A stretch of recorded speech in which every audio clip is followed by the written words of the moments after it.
What's up everybody, I'm Dr. Winters and we're back with another crazy video. That's right, you guys tag me every single week in all the craziest videos online about your teeth, mouth, oral care, anything else in between, and we react to them. And you know what, you might even learn something too. In today's video, we got some crazy videos coming up, like a girl who literally found teeth inside of her food, as well as another girl who gets permanent vampire fangs. And trust me, these videos just keep getting crazier and crazier. But you know what, we should probably just go ahead and get right into it. By the way, shout out to all those subscribers out there because we are almost to that 10 million followers. I want to know how I've been sitting here eating this meat and I noticed a row of teeth in my shit. Oh my gosh, so let's take a look real quick. Oh my gosh, those are like legit teeth. Like I see molars and premolars. What is this from? That is gnarly. And that ain't it.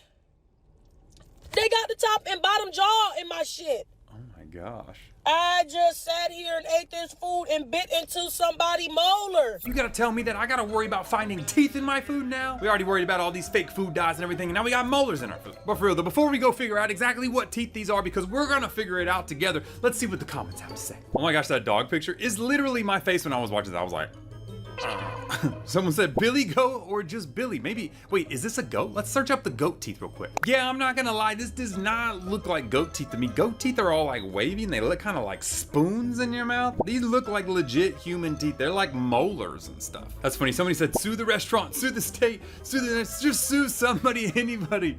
That's right, I don't know how I would feel if I just was taking a bite and then ended up biting on somebody's teeth. That would just be a little bit too much. That's funny, someone said, oh yeah, baby, go ahead and get that money, because that little dog. What's with you guys in dog photos? But if it's not goat teeth, then what is it? I don't know, like cow teeth? Is it beef? You know, like a beef stew maybe? Let's take a look what cow teeth look like. Oh yeah, that's definitely not cow teeth. Cow teeth look not like humans. What other? Oh, pig. Let's see what a pig tooth looks like. I think that's what it is, guys. I think she had pork inside. I think that's a pork stew or something, because fun fact, pigs actually have very similar teeth to humans. Their molars actually look really similar. And if you look at this photo of this pig teeth from the top down, that looks very similar to exactly what she had in her mouth. I don't know if that makes it better or worse or anything in between. I mean, I still wouldn't want to go chomping down on somebody's molars, but still, it makes me feel a little bit better inside. Either way, you're not a cannibal and you'll be just fine. Speaking of eating teeth, what about changing teeth? That's right, this girl decided she didn't want her regular teeth anymore. She wanted to get crazy custom vampire fangs, and she found a girl who's gonna do it. So we're gonna watch the video and see if it was done rightly, wrongly, in betweenly, everything in between. I don't know, maybe should I get vampire fangs? I don't know, I could do it. I could do it if I wanted to. This is my last day with my teeth. Just kidding, I'm not actually getting rid of my teeth. Instead, I'm body modding them. So come with me to get permanent vampire teeth. And off I went. You know, fun fact, you guys really love vampire teeth. I mean, I tell you what, if I even look at a canine wrong and I try and take that thing from pointy to flat, you guys get upset. So I totally understand the vibe, but this girl is gonna go get some permanent vampire teeth. Hopefully it's from an actual dentist. And the Instagram for vampire teeth specifically is Viper Veneers. I'm gonna put their FAQ on the screen. I'm not gonna lie, it doesn't look like a dentist office. Maybe it is. It says they do tooth jewelry and fang veneers, so I don't know. Is it a dentist? Is it not? Okay, so let's see the little quick Q&A here. So first, how are they applied? Obviously, direct bonding technique. Interesting. Okay. Does it hurt or damage the teeth? No, it does not. That's true. She's not taking off any tooth structures. They're just putting it on. They can last a long time. Okay, and then they are composite bonding is removed by your dentist with a high-speed handpiece. They did say dentist, so hopefully this place is a dentist. If so, that's actually a pretty cool dental office. Permanent are they, etc. The procedure was really easy, and no, it didn't. You can see they're actually putting it on up there already. If you decide to get this done, make sure you choose the right person to do it, and make sure that they are a certified dentist, please, and have a record of working on teeth. There you go. So apparently this is an actual certified dentist. You can see they actually added the little composite bonding there, and then they just polish it and shape it. Now, one of the big things that I see people forget is actually checking the bite, because they can build them up, but then if your bite's hitting weird, it's just gonna cause problems later. So let's see if they do that. I got a large. I did have to learn to chew a bit differently, but it's really not that big of a deal for me. Humans tend to chew like in a circle, so I had to learn how to chew more up and down. But it's only been a couple days as I'm recording this, and I already forget that they're like in my mouth. You know, I didn't see them checking the bite. That's probably one thing that concerns me a little bit. They really need to use this thing called bite paper. It's like articulating paper. It makes these little blue and red marks, and when you bite down, it actually hit, and then you can polish away so it's not gonna hit. You actually have this thing in your mouth called canine guidance. That's actually normal. When you move your teeth to the side, it actually should slide on your canine. That's actually healthy. So she's gonna have some crazy canine guidance after this. Here are my gorgeous, Oh my gosh, those are vampire huge. teeth. I'm convinced everybody looks hotter with vampire teeth. I did not know that there was a dental office out there that did this. That's actually pretty good. I'm really hoping that that's really actually a dentist there. So shout out whoever that is in Vegas. Let's go to the comments. Someone says, what's gonna happen when you're 90, bro? Are you gonna get a castle and live forever? Well, it doesn't actually turn you into a vampire. That's kind of a misnomer. But fun fact, these are composite bonding. So, I mean, you could just get them removed at any time with no harm to your teeth if you wanted to. That's funny. Someone said, if our civilization collapsed and a new one, right, they're gonna dig up our bones and think that some of us were actual vampires. Fun fact, if you were dug up later, it probably would actually look. Now, the bone would probably dry out, your tooth would dry out, so it'd be lighter than the composite, so they could probably tell that there's something glued on there, but still, it would be a pretty crazy find. If I won the lottery, there would be signs. Not gonna lie, if I won the lottery, I don't think the first thing I would do is go get vampire teeth. It'd probably be to pay off my crippling dental school debt. But what do you guys think? Do you think it looks good? Would you get vampire teeth, or is it played out and are we done with the age of the Twilight movies? Let me know down below. I don't know why you guys tagged me in this video, but you tagged me in it a bunch, and it's just of somebody who just really enjoys sugary beverages. You said it might be the most sugary beverage you could ever think of. So let's go ahead and watch this video and figure out why the heck you guys are tagging me in so much. Well, I don't know why you guys tagged me in this. How many sugars do you have in your Coca-Cola? I mean, there's lots of sugar in Coca-Cola. Oh, you talk about 5, adding sugar? 3, 2, 1, and a 0. There's no way this is absolutely real. This is probably the most diabolical thing I've seen all year. I can understand why you guys are tagging me in the comments over and over again saying that I'm gonna come out and get this person. But no, have you even seen like a regular soda? Like if you just look at like Coca-Cola or something, have you ever seen the sugar cubes like stacked up to show you how much sugar is already in Coca-Cola or like Pepsi or something like this? It is a ton. So actually, fun fact, the amount of sugar you saw her adding in there is probably similar to what was already in there, which is disgusting enough. But for real though, what would this do to your teeth? It would absolutely be a gut bomb destroyer of sugar to feed all the, oh man, dude, you would literally destroy yourself. We actually have this thing called Mountain Dew mouth because Mountain Dew has a high amount of sugar in it and acidity, and so the people that drink a lot of Mountain Dew with that high sugar content would actually bomb out their teeth. So I can even imagine what this would do. Let's see what you guys said in the comments. Someone said guess the country. You know, you would say America, but I'm not gonna lie, I heard a hint of a European accent there. I didn't hear an American accent there, so you know you're trying to make fun of America and us fatties over here. But hey, I didn't hear the American accent. Someone said, I have a genuine question. Do people actually put sugar in their Coke? And the answer, I hope, to sweet baby Jesus, it's no. I really hope it's no. Someone else said rage bait 5 out of 10. I really hope this is rage bait because I'm not gonna lie, I've seen some crazy things on the internet. You guys are doing the wildest, weirdest stuff these days, and let's not make this a trend, okay? We already went to 0 calorie sugar. I mean, at least use Coke Zero or something before you add sugar in it, which would just basically turn it back into Coca-Cola again. Yeah, I'm at a loss for this one. Now, speaking of drinking crazy things like that giant sugary Coke bomb that we just saw, someone else decided to start drinking drinks in a totally different way. And I'm here to tell you why you probably shouldn't do that. Can someone tell me why we stopped drinking out of baby bottles when we grow up? Because I just drank out of this one at the gym and everyone was giving me weird looks. But I don't care. It tastes so much better out of this thing. I can actually tell you why we don't drink out of baby bottles, because there's actually a scientific reason, and a dentist like myself is the perfect person to tell you about it. Now you see, the fun fact is when you're a baby, you have this type of swallowing that is called an infantile swallow. And that's because, well, you have to get milk from somewhere, and there's a special way that you get that milk, and it's by sucking on something.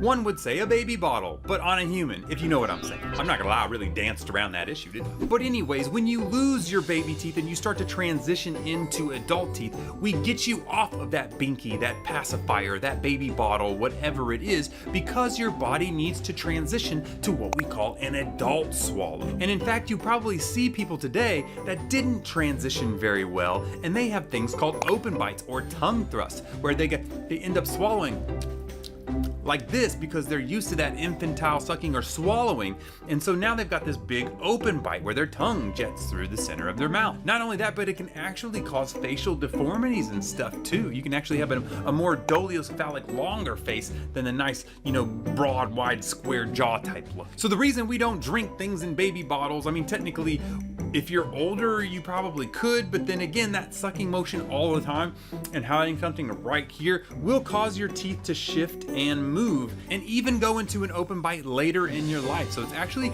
not good to be either like, I've seen some of the kids like sucking on pacifier sometimes, you know, taking them to school. That was a trend for a while there where people would actually take them to school. And then, you know, obviously like if you started drinking out of baby bottles, we probably would see a giant increase in people basically opening up their bites, and it would be a big issue. Let's see what the people in the comments have to say. Someone said, Baby Saha, is that you? I'm not gonna lie, I have no idea who Baby Saha is. Somebody else said it's giving Baby Saha. That gave me Baby Saha flashbacks. I have no idea who this Baby Saha is. Maybe I'm just a millennial. Am I millennial? What am I? I don't know. I was born in 1989. That's a really long time now that I think about it. I'm basically a 90s baby though, because it was in December. Okay, so basically it was right on. You know what I'm saying. Someone said because it's bad for your teeth, and they're actually right.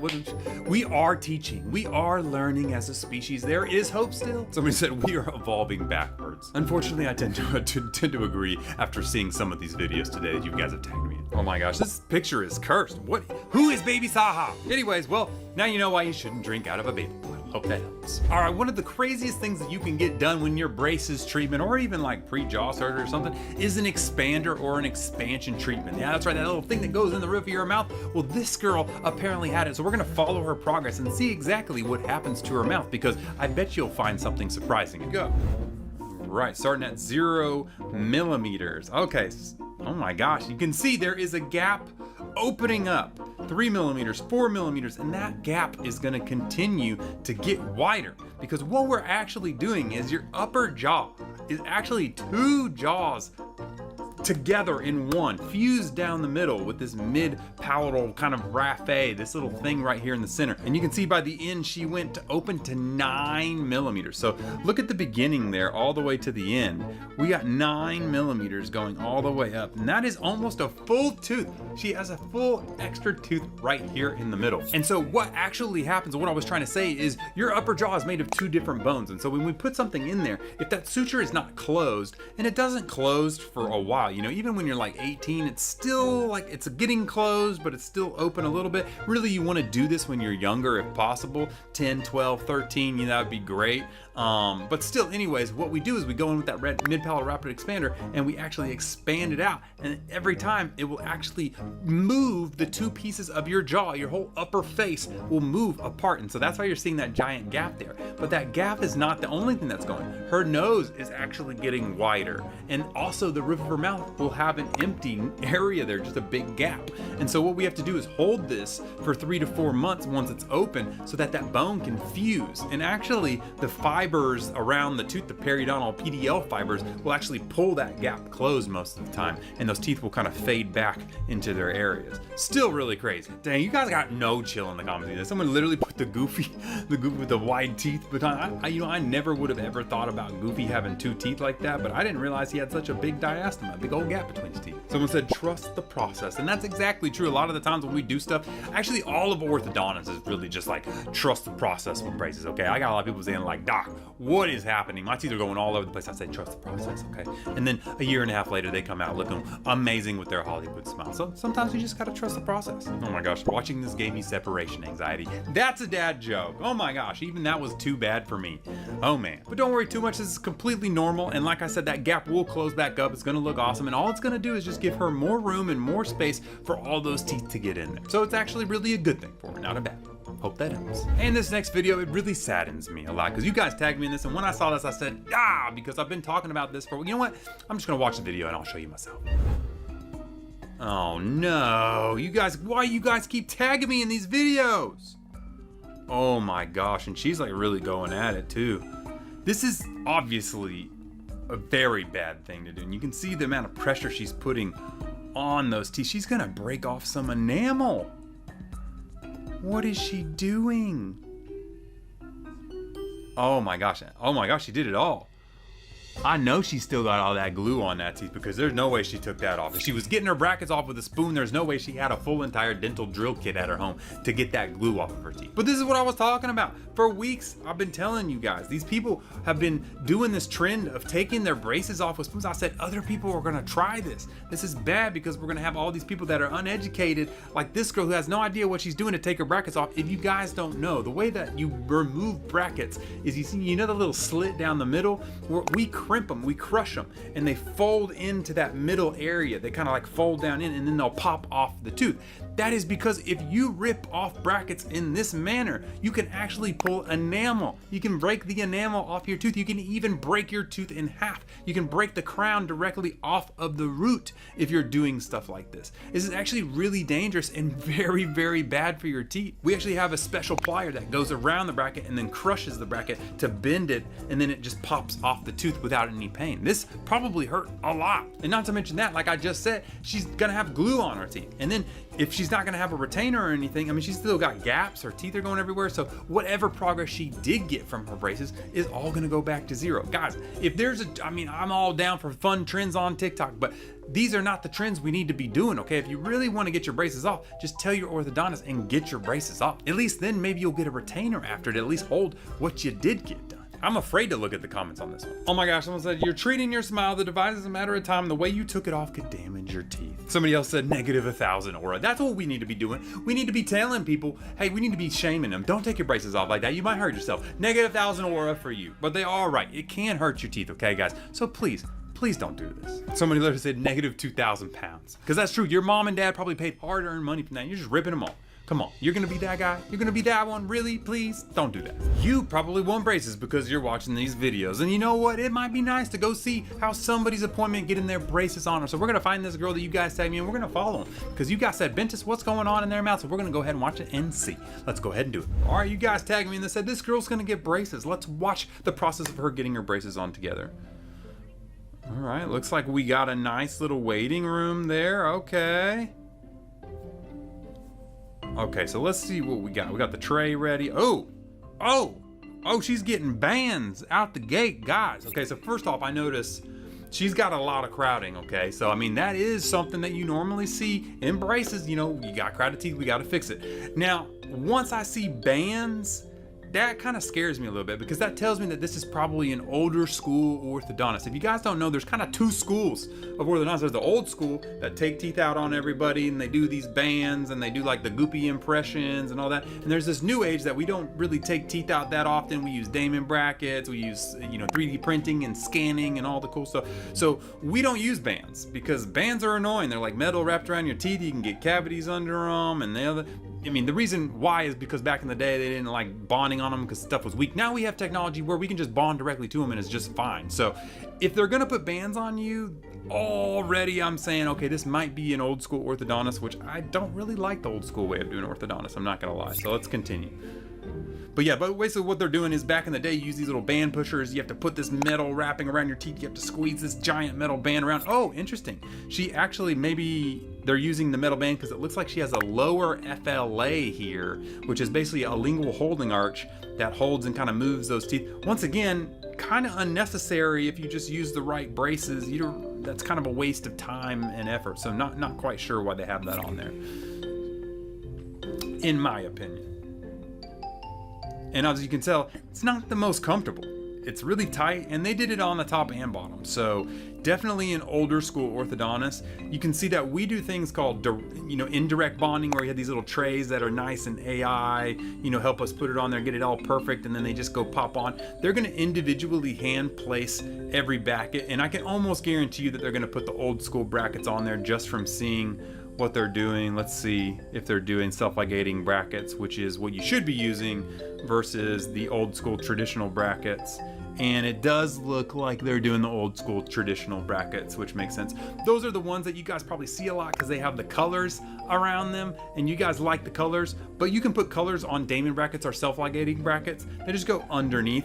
The colors are actually meant to hold the wire in with these ones because they just don't work that well compared to the self-ligating, have the doors and everything like that. So she's gonna go ahead and cure that up, and then they will put the wire and then the O-ties on top of that. You can see they've got the brackets there. Poor girl had to get, oh my gosh, there's steel tie-in? How old school is this place? Is this like from the 1970s?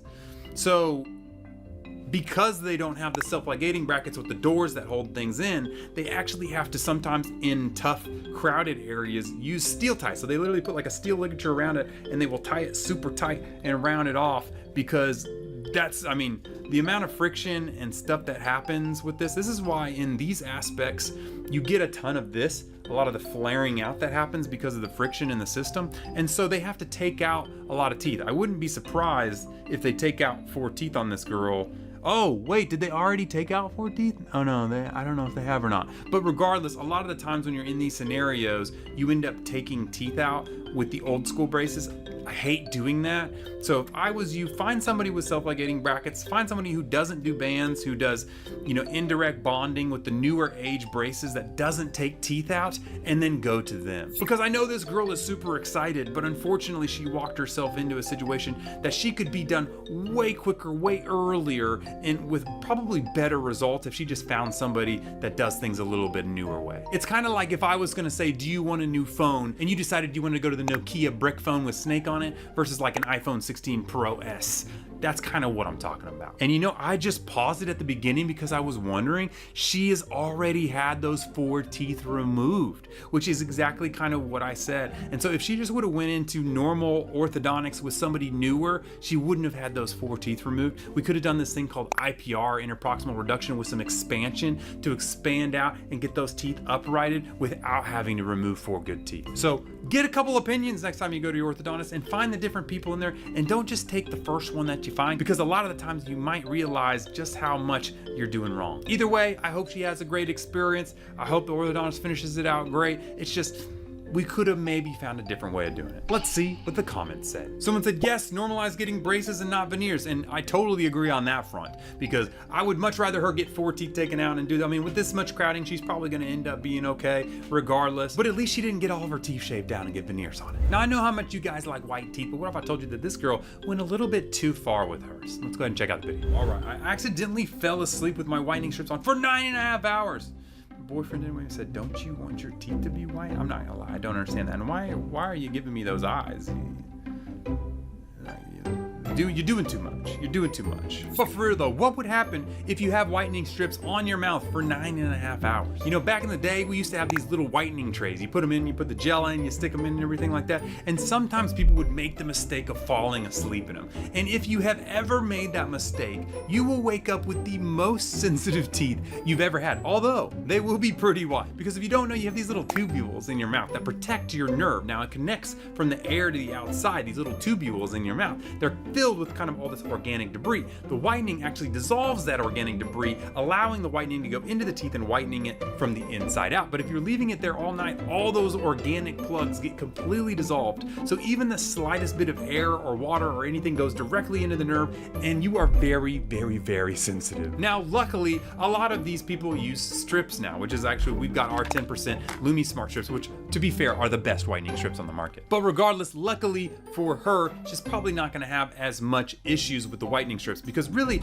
after about 30 to 60 minutes the whitening effect kind of goes away. The product is basically kind of done at that point, and then you just kind of have slippery and slidey whitening strips on your mouth. And if you look when she's trying to take it off, they literally have like dissolved by then. They're like falling apart. So to be fair, you could, but there's no reason to. I mean, there's no point in keeping them on there for that long. Just wear them for 30 to 60 minutes, but more than likely, she's not gonna have too big of a deal. Now, a lot of whitening strips cause sensitivity. Ours are actually pretty much sensitivity free. I mean, I can't say that because they still use hydrogen peroxide, which can cause some slight sensitivity, but ours are the first ever smart adjustable strips that actually peel away to only go on the front of your teeth, meaning that you only remove those organic plugs on one side. So it really cuts the sensitivity down by like 60%. And we actually have about double the hydrogen peroxide in ours than most people like the Guru Nandas and all that type of stuff too. So is she going to die from this? No, it's not that big of a deal. If you use the gel stuff though, I highly recommend don't put your whitening trays with gel in overnight, because you will have a really, really sensitive bad time. If you do for some reason find yourself in this situation, make sure you get some like high fluoride remineralization gel from Amazon or something, or actually our Zero toothpaste with the nanohydroxyapatite in it is really, really good at filling up those little holes again. So I mean, you can actually brush immediately, and I'd probably leave it on for like 5 minutes just to really try and fill in those holes to try and get that sensitivity level down. Let's see what the doctors in the comments had to say. Oh my gosh, dude, I love it when people call people out. She was like, oh yeah, and why did you leave them on while you went ahead and did your hair and got ready and all that if you just woke up? Man, the amount of TikTok scammers out there is wild, bro. Everybody's lying about everything these days. Is anything real? Someone said, your enamel though. I'm a dental assistant, by the way. And fun fact, hydrogen peroxide can cause some slight surface porosities in the enamel, so probably not safe, you know, for the enamel like that to leave it on overnight. It's not gonna just dissolve or ruin your enamel doing it one time, but it's definitely not good for it. She said, happened to me once. My teeth were so sensitive for literally the next 2 weeks. And yeah, I'm not gonna lie, your teeth will be so sensitive if you're using like a gel thing or something like that. And if that girl would have just used like our nanohydroxyapatite toothpaste or a remineralization gel from Amazon or something like that, it actually probably would have gone away in like 2 to 3 days versus 2 weeks. So if you ever do find yourself in that situation, now you know. Finally, a trend for my overbite girlies. It doesn't look like you got an overbite. Oh! Holy, overbite out of nowhere. Look at that. You know, that's actually a really good call because I see this quite a bit. And this is basically where you are adjusting your mouth. I call it holding your jaw into a spot that makes it look like you actually don't have the bite that you do. You're almost camouflaging the actual bite problem that you have, and that can actually cause a lot of problems for you. If you want to know exactly what your true bite is, do this. You're going to actually open your mouth. You're gonna stick your tongue to the roof of your mouth and push it up against it, and then slide it as far back as you can go into the back of your throat. And then once you're as far back as you can go while still touching that tongue to the roof of your mouth, you're gonna bite down. That is your true bite. That is actually where your bite naturally wants to sit. As you can see, when she does that, her jaw slides back and ends up in that overbite position. Now, the crazy thing is, especially for an overbite person, you can just shift your lower jaw forward. You can just go, and you can hold it there all day long, and you can hold it there and hold it there and hold it there and hold it there. Now the problem is if you're doing this unconsciously and you're doing this even consciously, it's going to cause all of these jaw muscles to overactivate. It can cause stress in the back of the neck, it can cause TMJ issues, etc., etc. So you really want to get this fixed. And so as you can see, when she opens her mouth, her bite is actually what we call a class 2 bite. Her upper jaw is just too far forward than her lower jaw. So what we would do, we would get her in braces, we would have her wear rubber bands to help grow her jaw in the different direction to get it back to normal. We call that class 1, and then we would just straighten everything out. That would allow her to have that nice profile that she wanted there at the beginning without having to have her hold her jaw forward all day long and increase all this muscle strain all the time. A lot of the time, even we see snoring, we see airway issues, we see grinding and clenching at night because your jaw is so used to being here that when you're sleeping on your side, it kind of just does this all night long, and to try and get back up to that other spot to help you breathe, and then you end up just grinding on your teeth all night long. Let's see what my overbite girlies said in the comments. Someone said, I have an underbite. And I'm not gonna lie, you actually can't really camouflage your underbite, because if you have an underbite, you can't just, if you didn't know, your upper jaw is attached to your skull. You physically can't move your upper jaw. And fun fact, if you're talking or eating or doing anything, all you're doing is moving your lower jaw, but you've never thought about that before. You're actually not moving both jaws. You're only moving one jaw the entire time. Someone said, I hate my overbite and my double chin. Well, fun fact, they're kind of related, because like I said, a lot of the times this happens because of bad posture too. There's all these different things. And if you have bad posture, you have a weak upper neck area here in the front. And so this all gets loose and actually can create your double chin. So not only do you need to correct this, you need to correct the posture and all that as well. And someone said, I actually have an overbite from thumb sucking when I was younger. And that's actually can be a skeletal version, which means the jaw, when you're pushing on like this, you're actually putting forward pressure. You know, the rubber bands pull it this way. Well, your thumb pushes it that way. And so your thumb can actually cause skeletal growth or jaw growth. But normally all that it creates is dental overbite, where you push the teeth and the teeth just kind of swing out there like that. You can actually have that type of overbite with a normal bite in the back. But still, I hope you get your overbite fixed instead of having to jut your jaw forward all the time, because trust me, it'll make your life a lot easier. Porque me sucede a mí. Ya no puedo.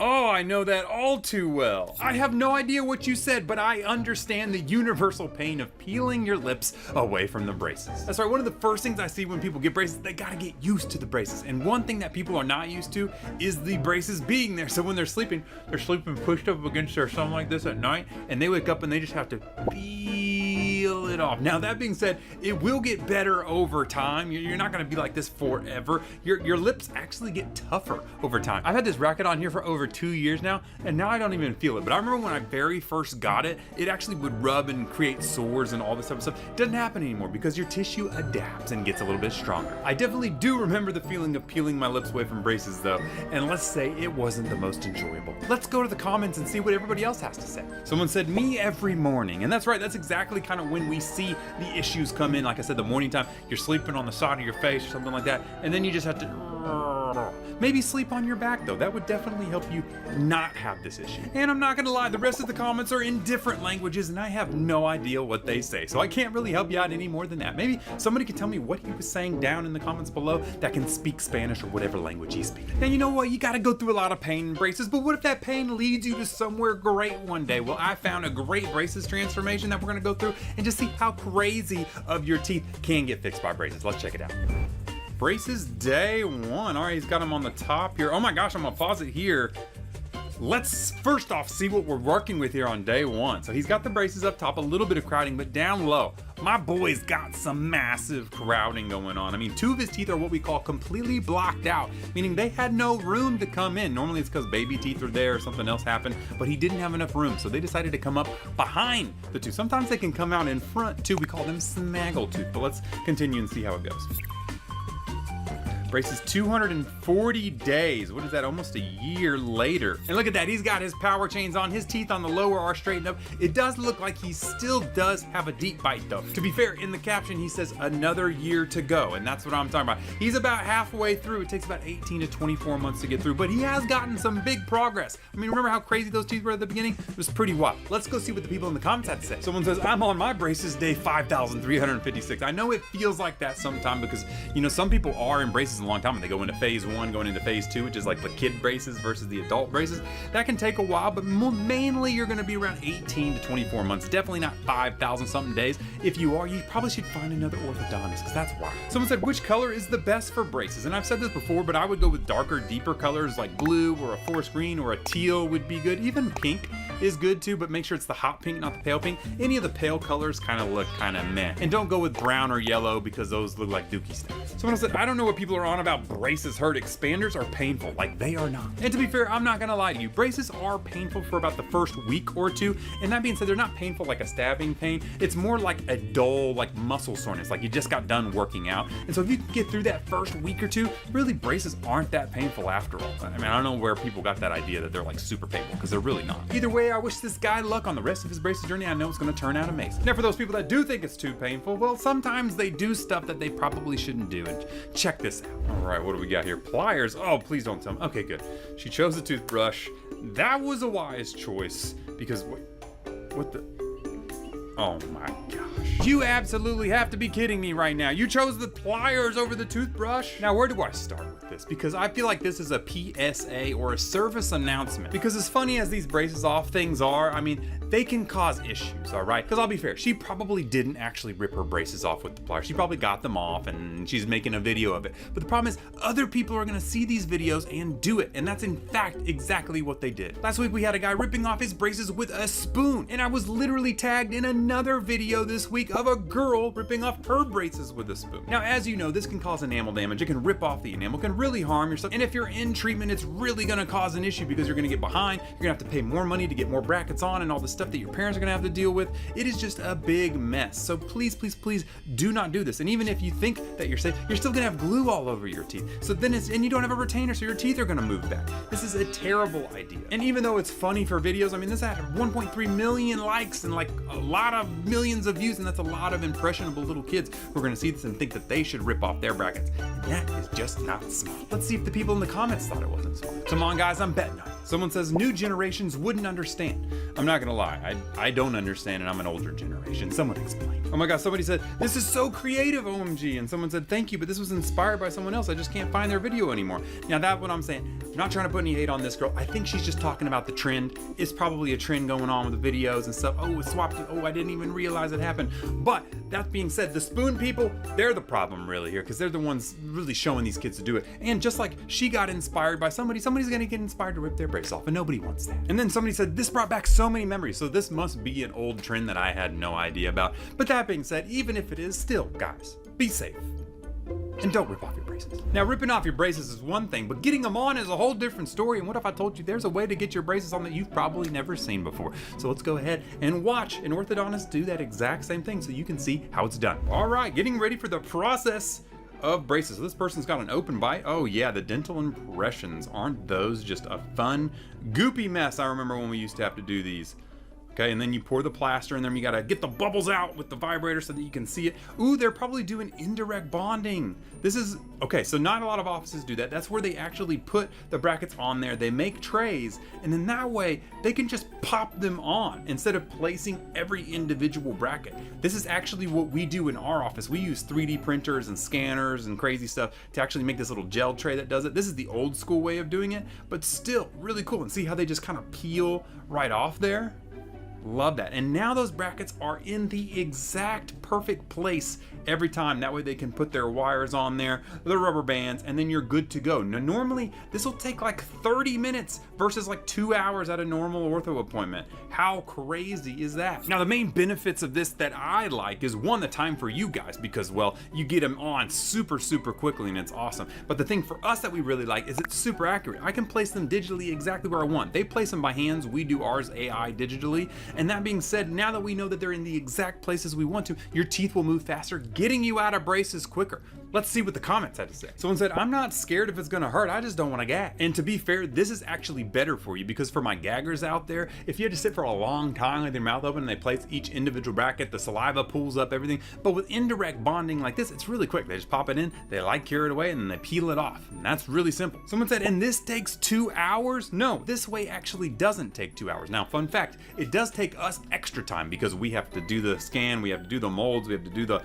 hand placement of the brackets and all that before you get there. But for you, it's definitely a lot less than 2 hours. It's closer to like 30 minutes. Someone said, I nearly choked on the mold when I got my braces. And that, luckily for you, that's another thing we don't really do. This is a more old school approach to indirect bonding. They still use the goopy impression material. We use digital scanners now, and they're super easy. They're not gonna gag on those. And then, like I said, we do the indirect bonding trays too, which is definitely the way that I would go if I was you. Still, these people did a really good job. Shout out to Manhattan Bridge Orthodontics. Now, sometimes when you get your braces off, you're not that happy because you see some things that maybe you wanna change. And sometimes you may accidentally take those actions into your own hands, and that's exactly what this girl did. So let's check it out and see what she did wrong. What are we doing? It's 2025 and we're still shaving off our canines with nail files? She says, here is me trying to level my vampire teeth and realizing I have them on the bottom too. That's right, that's actually a good sign, not a bad sign. That means they haven't been worn down. You know, fun fact, this was actually one of the very first things I ever reacted to was somebody shaving off their teeth with a nail file. And people are still doing it to this day all the way into 2025. It's like a TikTok trend that just keeps giving, but in the worst way. Anyways, fun fact, we actually do this to you when you get your braces off. It's called Hollywood, or the technical term would be enameloplasty, which means we remove your enamel selectively. Because you know, some people have got weird shapes, they got bumps, they got chips, and we gotta polish it out and smooth it out and all that. And canines are the one things that I do not touch. And that's because you guys really like vampires and Twilight and all that type of stuff. So I don't really touch canines that often. Unless you purposely tell me you want them flatter, I'm not gonna touch them. But if this girl would have just told her orthodontist, he would have very nicely like smoothed them out and made them less pointy or made them flatter. I know a lot of people like the pointy look. Let me know down below, you like the pointy look canines or you like the flat look? That being said, I would definitely not do this on your own because, well, your teeth are made out of layers. You have the hard enamel layer, then the interdental layer, then in the middle is your pulp or your nerve. And you can actually hit that. If you go too far in there, you can actually get into your dentin and then your nerve, which would cause you to need a root canal. So probably don't do this yourself. Have a dental professional do it. Fun fact, I actually have one pointy canine and one flat canine because I've ground this one off because I sleep on my side and I do this.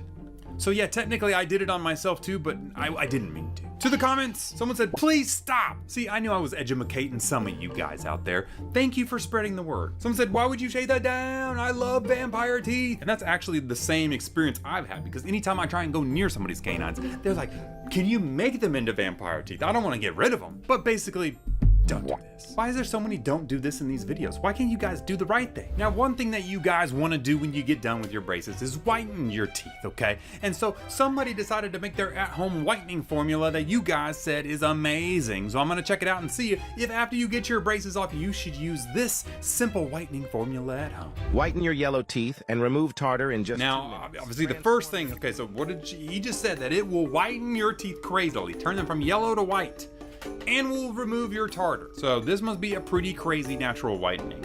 Let's see. Instantly with this easy Just recipe instantly. and make your teeth shine bright like pearls. So Bright save like this pearls. video before it disappears. To begin, we need banana peel. Remove the inner content of the banana peel. Banana peels whiten teeth and remove yellowing.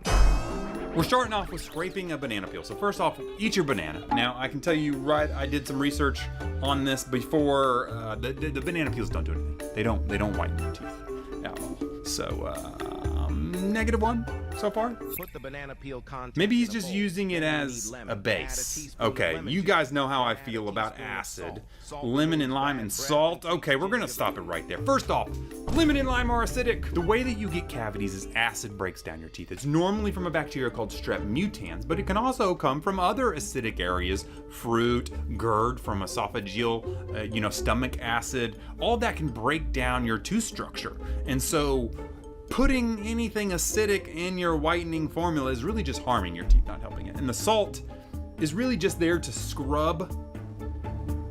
It's not really doing anything else. Continuing, please comment thank you to support my So work let's see and if they do encouragement. anything else. Then add a teaspoon of toothpaste. Okay, and After then you're that, adding mix toothpaste the to the ingredients mix. well. Now how to use If it- this recipe. Brush your teeth well Okay, with this if it was mixture whitening for 2 toothpaste, minutes. it You will might notice help. If it's amazing not whitening results toothpaste, it's from not the gonna have first any use. whitening effects. From which country did this video reach And it you? says I within am just one curious to use. know. One use. Okay, so basically, let me get this right. You want to weaken your enamel, and then you want to use something like salt and toothpaste with the braces in it to scrub the weakened enamel. You know, there's a reason why we tell you not to brush your teeth after you eat. That's because of the acid and the acidity that's breaking down your teeth during that point. We want to give you 30 minutes to remineralize your teeth and strengthen them up before you can brush your teeth, just so you don't break them down. So this is weakening your teeth and then immediately ripping off and demineralizing your teeth. This is not a whitening toothpaste at home. This is a tooth-harming toothpaste at home. This is a 0 out of 10 for me. Terrible idea, and do not use this. When you get done with braces, use something like hydrogen peroxide. It can be in the gel, it can be in the strips. Obviously, I like our Lumi Smart strips the best because they have the detachable things that peel and go only on the front teeth. They're amazing, they taste amazing, and they're 10% hydrogen peroxide. So definitely get you some hydrogen peroxide if you're really trying to whiten. Don't do this. This is a problem. Someone said anyone who is going to try this, if it works, please tell me. Well, I'll tell you right now. That's the whole purpose of the video. It doesn't work. Someone said thanks for the help. Now my teeth are looking like chocolate. Well, fun fact, I mean, if you really did wear them down and break them down, you would probably end up getting cavities because you're just ripping away all the enamel. So maybe don't do that. But then we did have one smart person from the UK say, is that the UK or Australia? But we did have somebody comment from the UK saying lemon destroys teeth. At least we have somebody smart out there in the comment section. I'm not gonna lie, that flag could be Australia too, I don't know. You know, I see a lot of people playing with their braces, and today in this video, you even saw somebody taking their braces off multiple different ways with spoons and pliers and everything else. But when I tell you the most common issue we see is this video right here. So if you're one of the people who had braces and you did this, shame on you. Let's check it out. Does this ever happen to y'all? Does whatever happen to me? Oh, don't do it. No, don't do it. Don't pull it out. And then- No. You better not pull that bracket off, too. No. What are you doing? I feel betrayed here. I feel hurt. This is like watching a loved one get hurt. And she asked the question, does this happen to you guys? And yes, it does. In fact, I see a lot of people who unfortunately fall for this trap. You see, because one day they're crunching. They're crunching on some food, and all of a sudden they hear a little bracket break, and all of a sudden that bracket's a little wiggly biggly there. It's a little wiggly biggly. And so unfortunately, humans, we like to pick. We like to pick, prod, and move things. I don't know if we got ADHD, I don't know what it is, but we gotta pick at stuff. And so for some reason, instead of just leaving it there and sliding it back and forth on the bracket and having a little plate thing or whatever, they go in to just say, I gotta rip it all out. I gotta rip it all out. That's what I gotta do. Obviously, this is what I gotta do. And then they go and they pull the wire out of the back. They pull it out of the back bracket, and then they slide that bracket off. Now, Bentist, why is this a bad thing to do? Well, I'm gonna tell you. See, because I understand. You break brackets. A bracket pops off, it happens. We got your back, we're gonna get it back on there. But the other teeth are still moving at that time.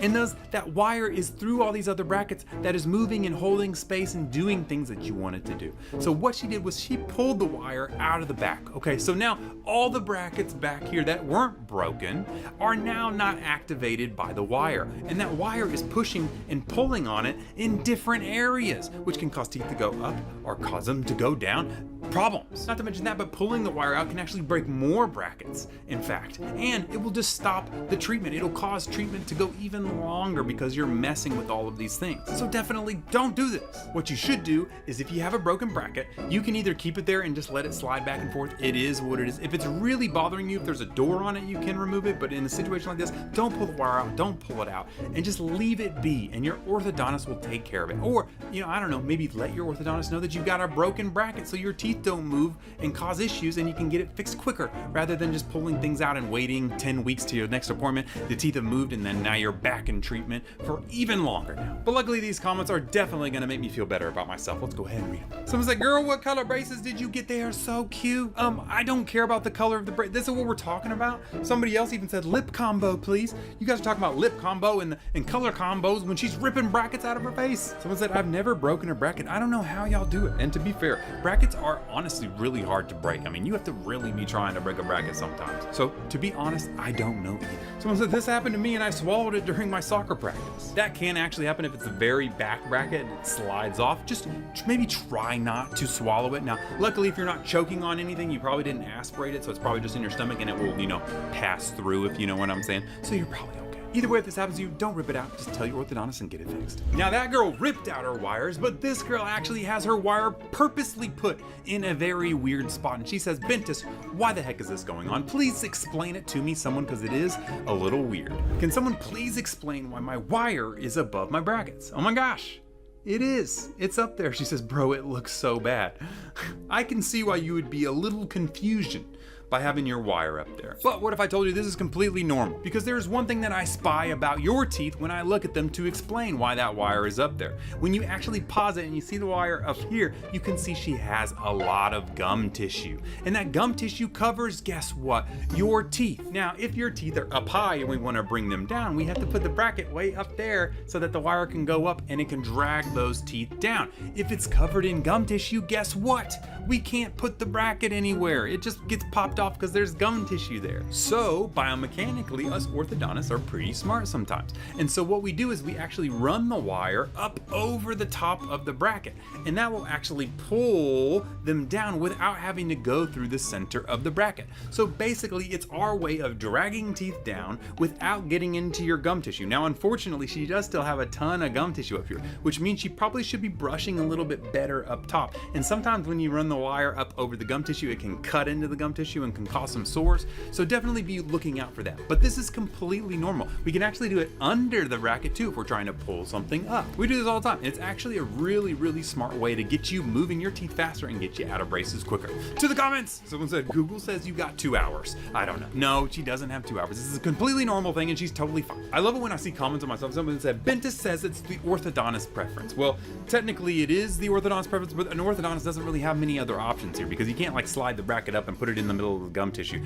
That's not gonna work. So pretty much, yeah, we pretty much have to do that. If we can't get the bracket up higher and pull it down, then we physically have to do that. What she's probably talking about is the people that puts the brackets up higher, that puts them up way higher because of a smile arc thing. That's a different thing. But still, thank you for shouting me out in the comments. Someone said not to be a nerd or anything, but since I'm a daughter of a dental practice owner, I will tell you that it's either that your wire broke or they put that there to push up your top teeth down. So she was actually completely right there. The second part, it's not because your wire broke, but yes, it is to push those teeth on the top downward. Look at you learning. She learning at a young age. Even learned something. And in today's video, we got some crazy stuff from a girl who's literally painting her teeth white to fish that can literally clean your teeth. Yeah, it's kind of wild. So let's go ahead and get right into it because the videos, they just keep getting crazy. Alrighty, POV, you were a mermaid at the dentist. Oh my gosh, it's giving Shark Tales 2 right now, and that's actually pretty wild. Wow, we got these little fishies up there just eating away at them teeth. But yeah, these are actually a real thing, and I've actually heard of these guys before. They're called cleaner wrasses, I think is what they're called. And fun fact, literally these big fish and sharks actually get their teeth cleaned. They literally will like line up, wait for this fish to come in, oh, their mouth, let them clean, and then they'll leave, and then another shark will come right up. It's literally crazy. Like, it's literally a fish dental office. And yes, you can actually go down and swim down, open your mouth, and they will clean your teeth. They eat on the plaque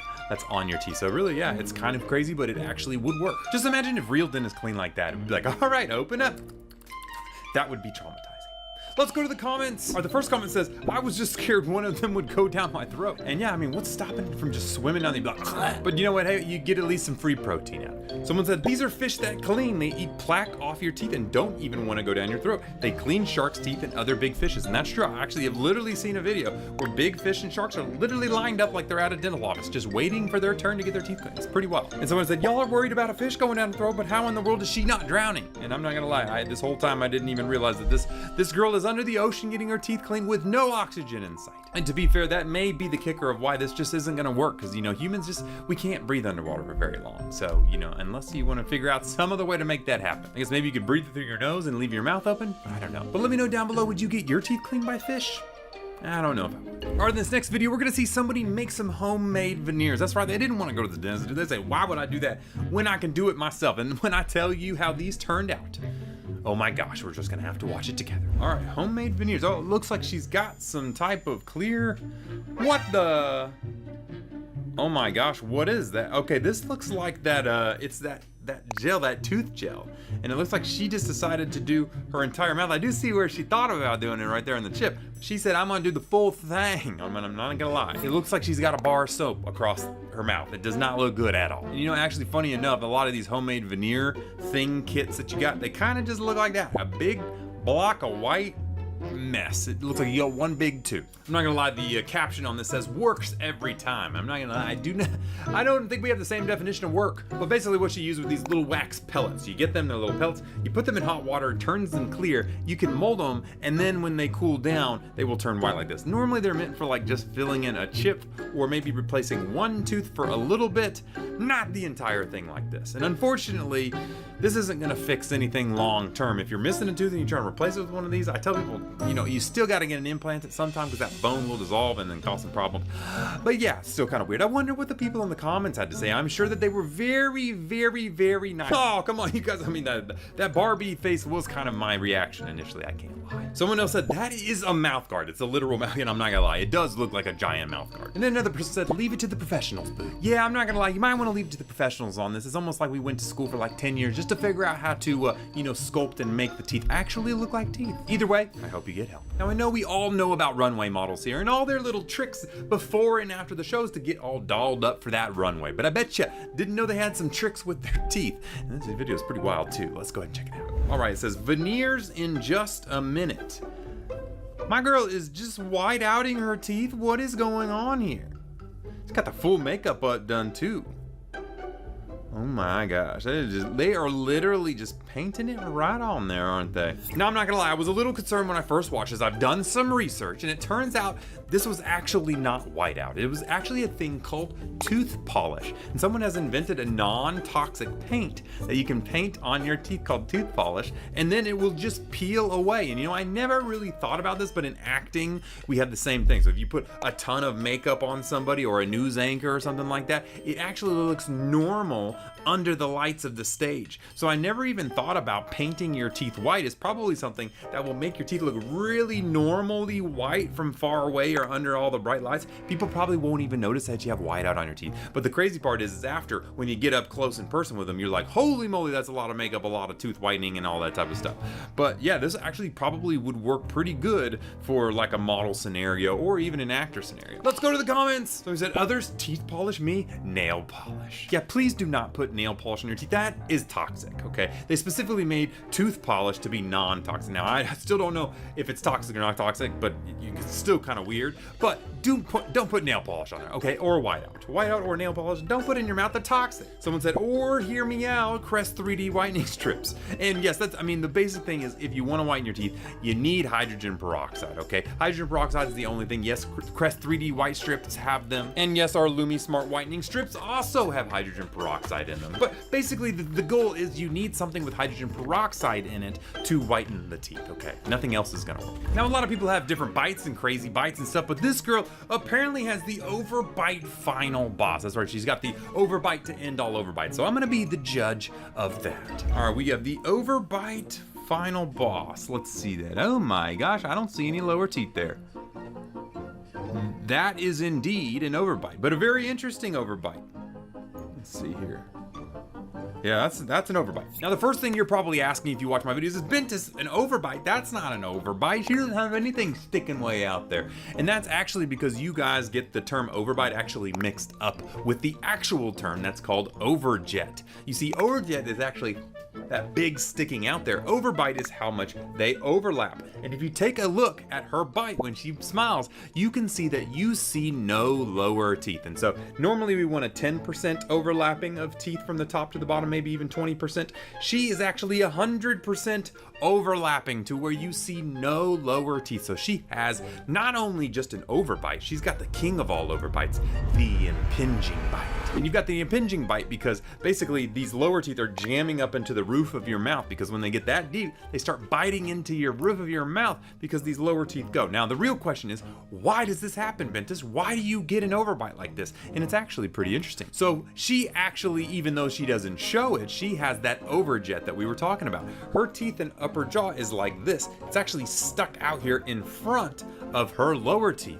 But if you look at it, they don't look like that. And why? Well, that's because teeth want to touch other teeth. And in fact, her teeth were pretty smart. And so what they did was they actually are stuck out here like this, and then her upper teeth decided to grow down and lean forward to try and find teeth. So the two ways that teeth can move, yes, they actually grow like weeds almost to try and find another tooth to bite into. So they can go down to try and find a tooth, and they can go in to try and find a tooth. So what happened was she had that big overjet, and then her teeth at the same time was trying to grow down to find things, couldn't find it, so it started growing inward. And that's why if you look at her teeth on the side, they're actually angled inwards. And so that's actually a different class 2 bite that we have. So she actually has an overbite and overjet. So she has both overbites if you think about it that way. Now, the way that we would actually fix this is we would use braces to unravel that bite, and then she would use rubber bands to actually fix the other bite going that way to get her out of that. She'll also wear these two things called anterior bite props on the back of her two front teeth. So when she bites down, she'll hit on them and then actually drive these teeth away from each other to fix that deep bite that she's got. So basically braces, those anterior bite props, and some rubber bands is what she's gonna need to fix her bite. Let's see what the comments have to say. And someone actually posted a picture, said, if that's an overbite, then mine is an overbite. And actually, hers is actually not an overbite. If you look in the picture, her teeth are not actually overlapping her teeth.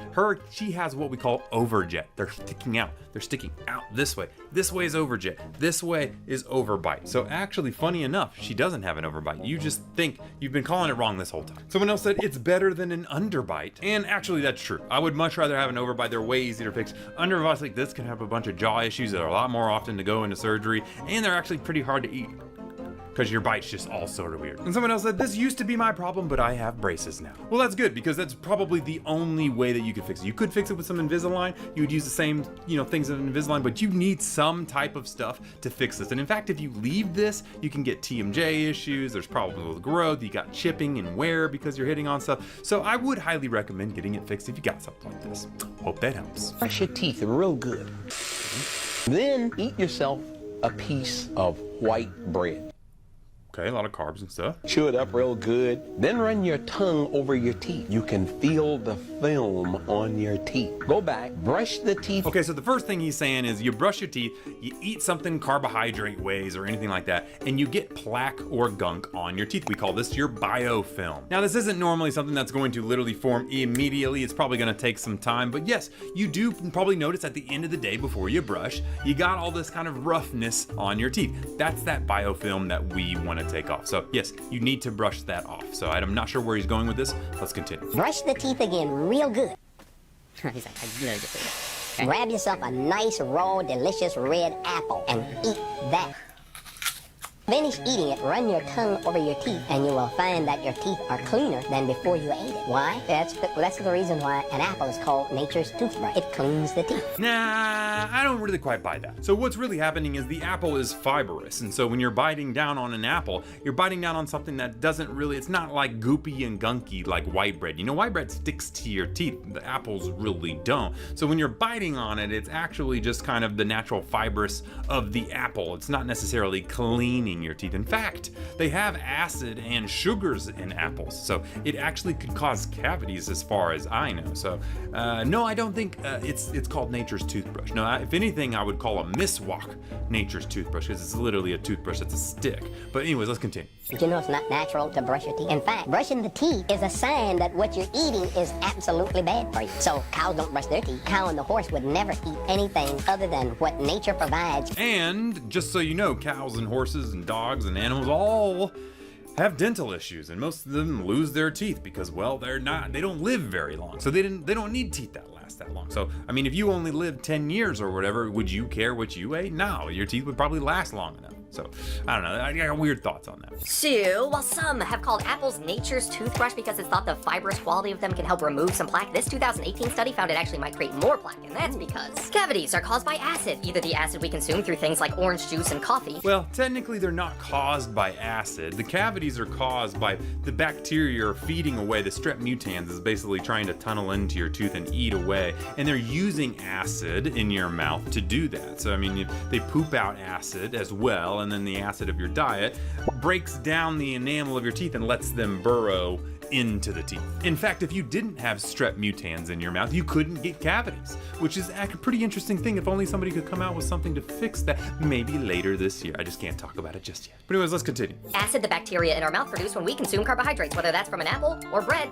it doesn't matter. And animals like cows and horses definitely still have dental problems, so please, brush your teeth. Exactly. That basically sums up exactly what I'm trying to say. You still need to physically brush your teeth. You need to get that plaque and gunk off there.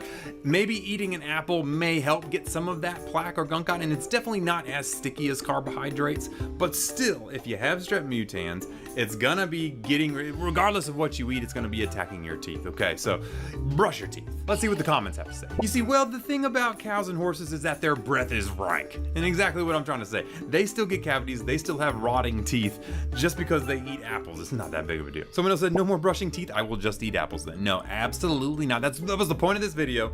Don't just go and say, I'm gonna eat apples a day to keep the dentist away, because all you're gonna be doing is just causing more cavities. And in fact, it's kind of a weird backwards thing. Someone else said, I don't know what to believe anymore. And that's true, there's so many scams and crazy, this is exactly why I make these videos every day and every week for you guys, to try and teach you and help you guys learn so that you never get scammed and you only know the truth, which is why you should probably follow me, okay? Yeah, just go ahead and click that button right now. All right, one of my favorite things as an orthodontist is treating really difficult cases. And let me tell you, I found a difficult case that is pretty insane, and they did a time lapse through the photos so you could actually see what's going on. So we're gonna watch the whole case through, and then I'm gonna try and explain to you exactly what's happening and why we're doing it. Oh my gosh, that is a crazy case. What the?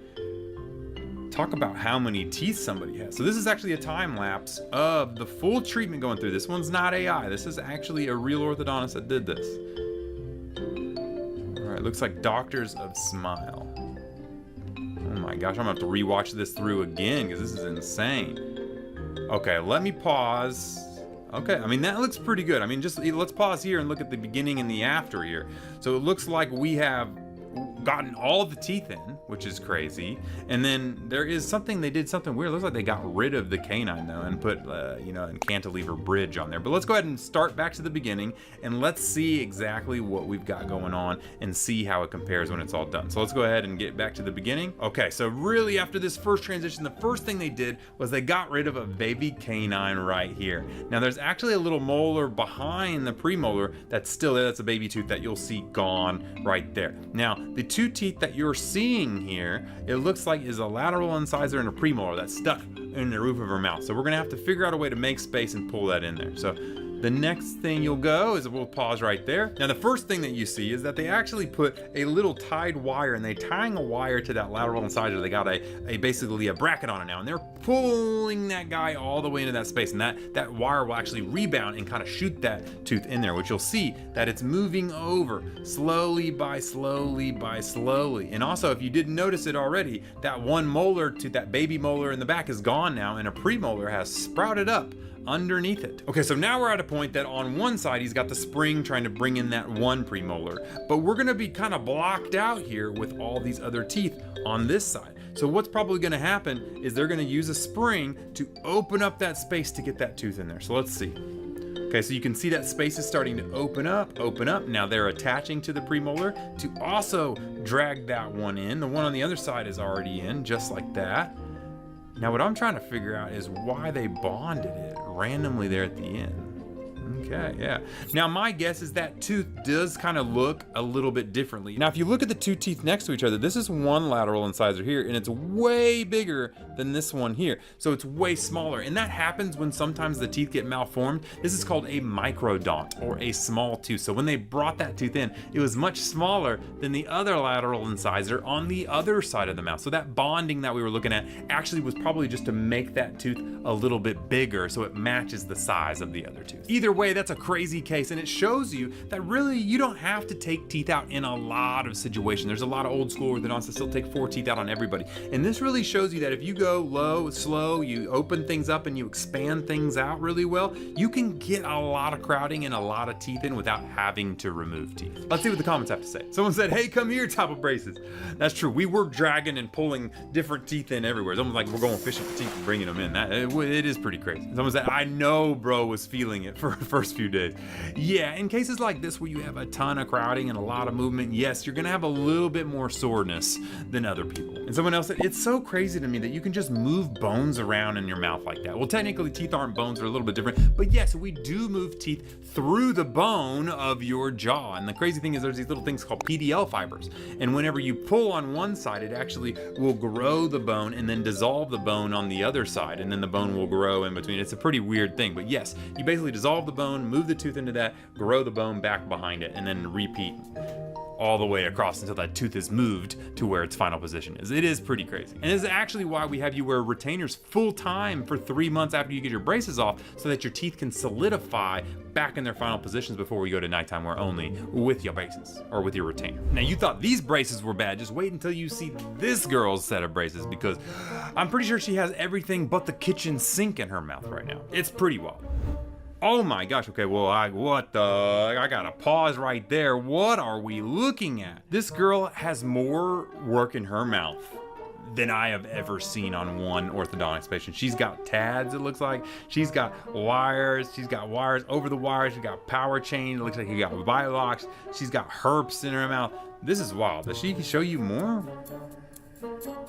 Oh my gosh, she's got the bite block. She's got an underbite. She's got some crazy stuff going on there. Her bite is canted and the jaws are there, which is probably why they have those little guys in there. They're actually trying to uncant the jaw and literally move the jaw around. That's crazy. Does she open her mouth at all? Oh my gosh, there he is. Yes. So she's got these bars back here to actually throw the lower jaw forward. So she may actually have an overbite, and then these things are kind of pushing the jaw forward to try and help it grow in that position. And if you look in the roof of her mouth, she has even more of those mini implants in there. We call them TAD, temporary anchorage devices. Normally those ones are in the upper roof of the mouth if they're there to basically do an expander or pull things around. Maybe they're pulling things in and out. This girl has got everything, literally everything.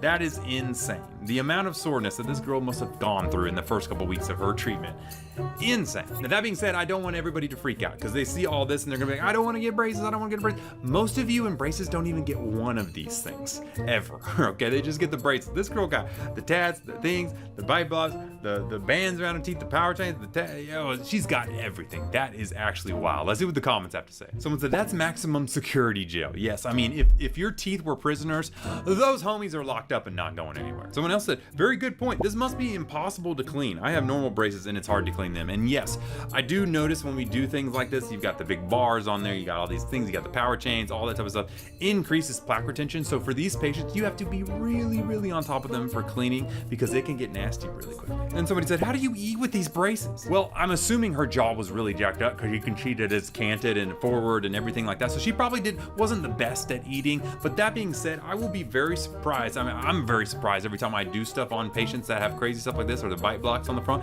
they figure out a way to eat. You know, you find a way. And that being said, every day her bite is probably getting closer and closer to better, which makes it even easier to eat as it goes. So she's probably trending in at least the right direction of eating, even though it looks like she can't eat right now. Either way, that's a crazy case of braces there, and I'm very glad that I never had any of those things. But let me know down below, do you guys have anything crazy like this in your braces, or are you just plain vanilla brackets and wires? All right, now just like you guys always like me looking at different routines and stuff, apparently we got another whitening routine on the block that we gotta chop. So let's go ahead and see if this is a true whitening routine or if it's another fake scam, which we've had plenty of lately, trust me. How girls laugh with fried teeth. Okay.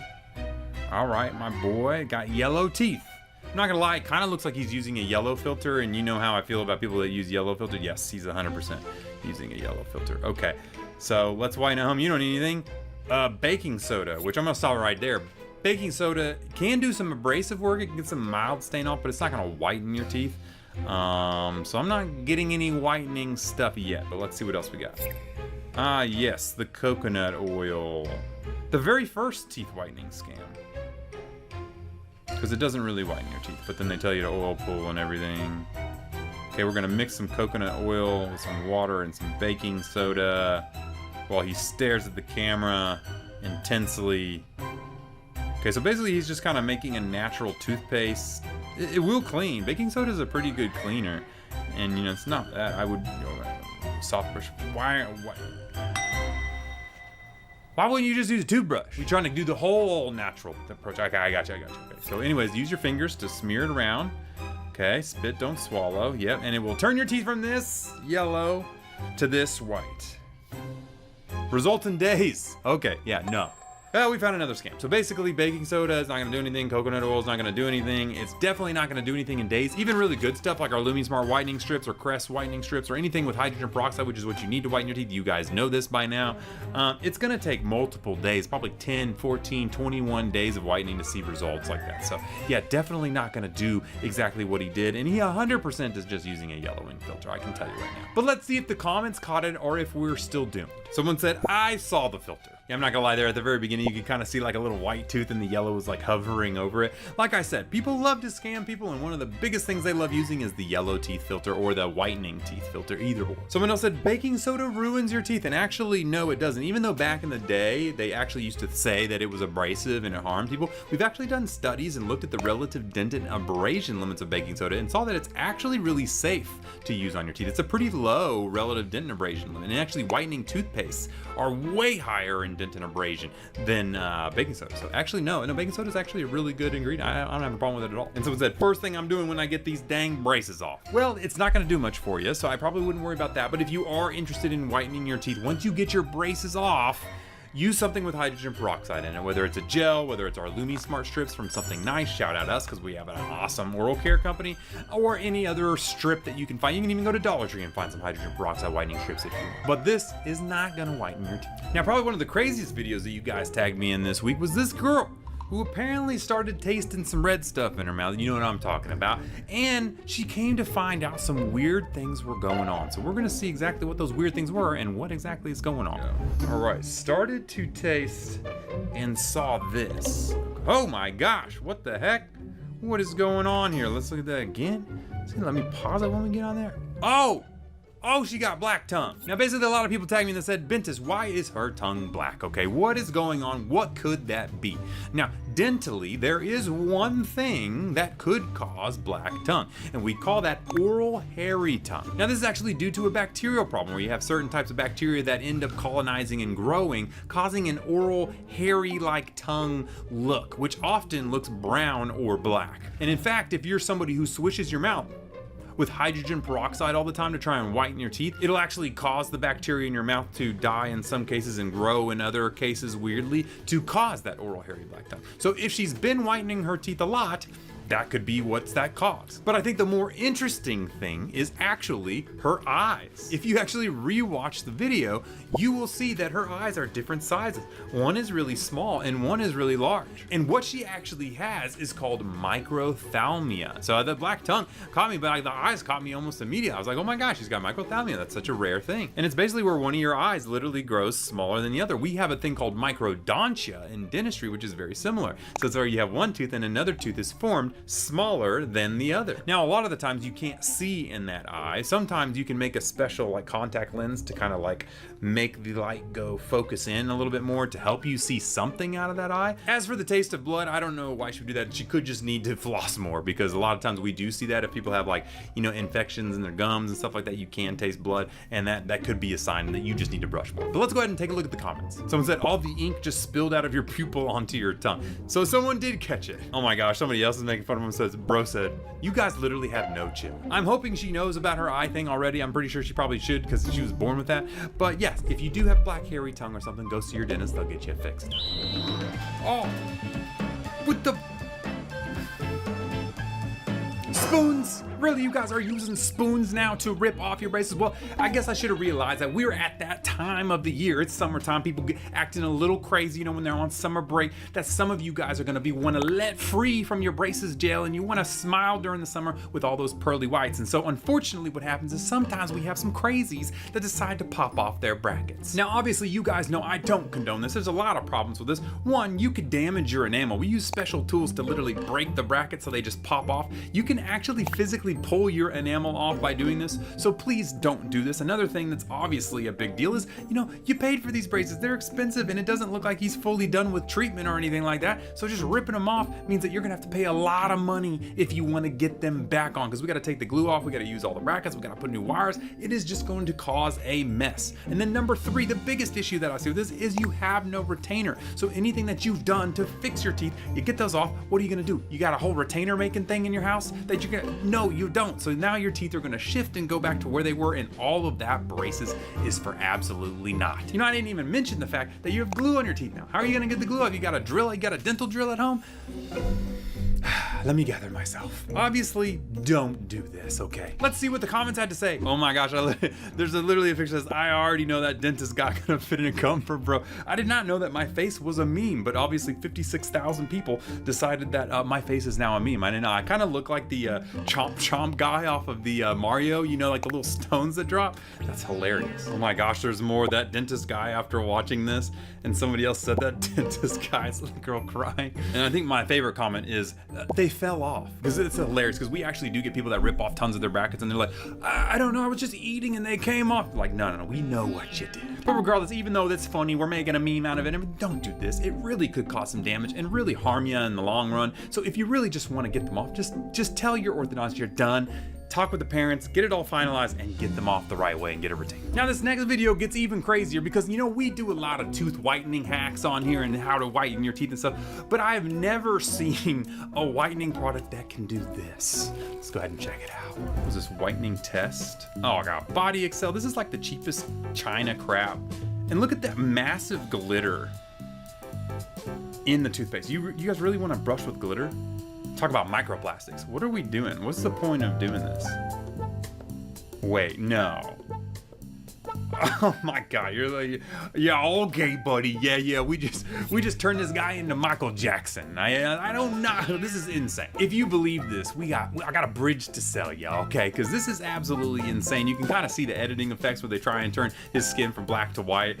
Come on, guys. And this also completely blows my mind that you guys fall for this, because this Body Excel toothpaste has been sold so much, and it's just a complete and total scam. I mean, they're literally doing crazy stuff like this. I would never be caught dead doing this with our toothpaste. Little fun fact, we have the best 10% nano-hydroxyapatite toothpaste in the world. So if you want a toothpaste that's no BS, where I'm not trying to do crazy gimmicks like this, maybe trust us, it's something nice. By the way, you can see our new rebrand of the packaging here. Isn't that so nice? Look at that. And fun fact is, there's actually that whitening strip with the green in it. it doesn't whiten your teeth, but it actually has, I can't remember the name of it. It starts with an A or something like that, but it actually is meant to just lighten your skin, like legitly lighten your skin. It doesn't whiten your teeth, it's still a scam, but it actually does lighten your skin, funny enough.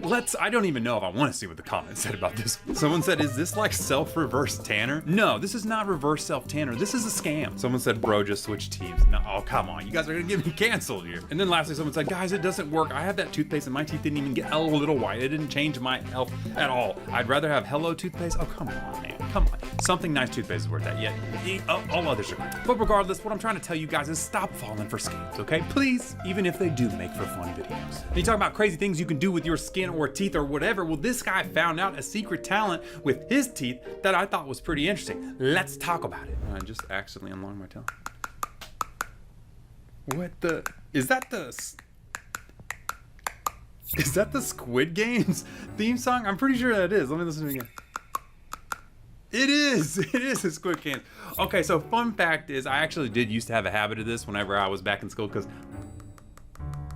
you can almost like feel it like reverberate through your head, but that's actually a very interesting reason why. You know, a lot of people think that your tooth is a solid object, and the reason why it can make this kind of hollow sound, and I know you guys are probably doing that currently right now while I'm saying this, but the reason is because your tooth has layers. It's not actually solid. There's a hollow part in the middle. So you have this hard outer layer called the enamel. That's kind of your protective coating. You know, kind of like a Tootsie Pop has the hard outer coating in the inside chocolatey center. Well, the inside chocolatey center is the next layer, which is the dentin, which is a little bit softer than the enamel. And then on the middle, there's actually a hollowed out area where your blood supply and your nerve is. And this is called the pulp. That hollowing goes all the way down into the root. That's why we call it a root canal. You can actually tap on it and that sound will travel up and sound kind of hollow in your teeth. Now, I don't know what games he's playing with the Squid Games. I'm not trying to be any part of any Squid Game tooth games, because I can only imagine that those would be aggressive. That's funny. Somebody said, I tried to do this and forgot I had braces. Yeah, no, that's not gonna work with braces on. You're probably just gonna, you know, hurt your fingers. Oh my gosh, actually there's somebody that said, hey, as a future dentist, I noticed you have a dead tooth. Sorry, in a way, I'm not trying to be rude, but I'm practicing. I saw you basically design and examine, and then you have a dead tooth. Let me see if this person actually has a dead tooth. Oh my gosh, he does. You can actually see it at the very top. Well, now, actually, I don't know if he has a dead tooth or if he got composite veneers on these front four, but you can see his two canines are actually gray, and that's normally a sign of a dead tooth. But the fact that he's only got it on his canines means that he probably has composite veneers over these teeth, which are why they look kind of solid white and the others don't look. And that's because, well, it's a piece of glue on top of the tooth like a veneer. So, you know, it could be a lot of that, it could be a lot of things, you know, but more than likely he's probably just got some composite veneers up on top there. Either way, cool talent. Now this next video is a big warning for those trying to do some dentistry outside the United States. Yeah, we talk travel dentistry. That's right. A lot of these people go to Turkey, get some veneers, and one of the biggest things I see with these turkey teeth is this problem that this guy's got right here. So let's go ahead and check it out. Oh, there it goes, veneer. I popped out my veneer about 2 weeks ago, and I have zero inclination to go back to Turkey. I am terrified going to a dentist in Ireland because they have me to fuck off.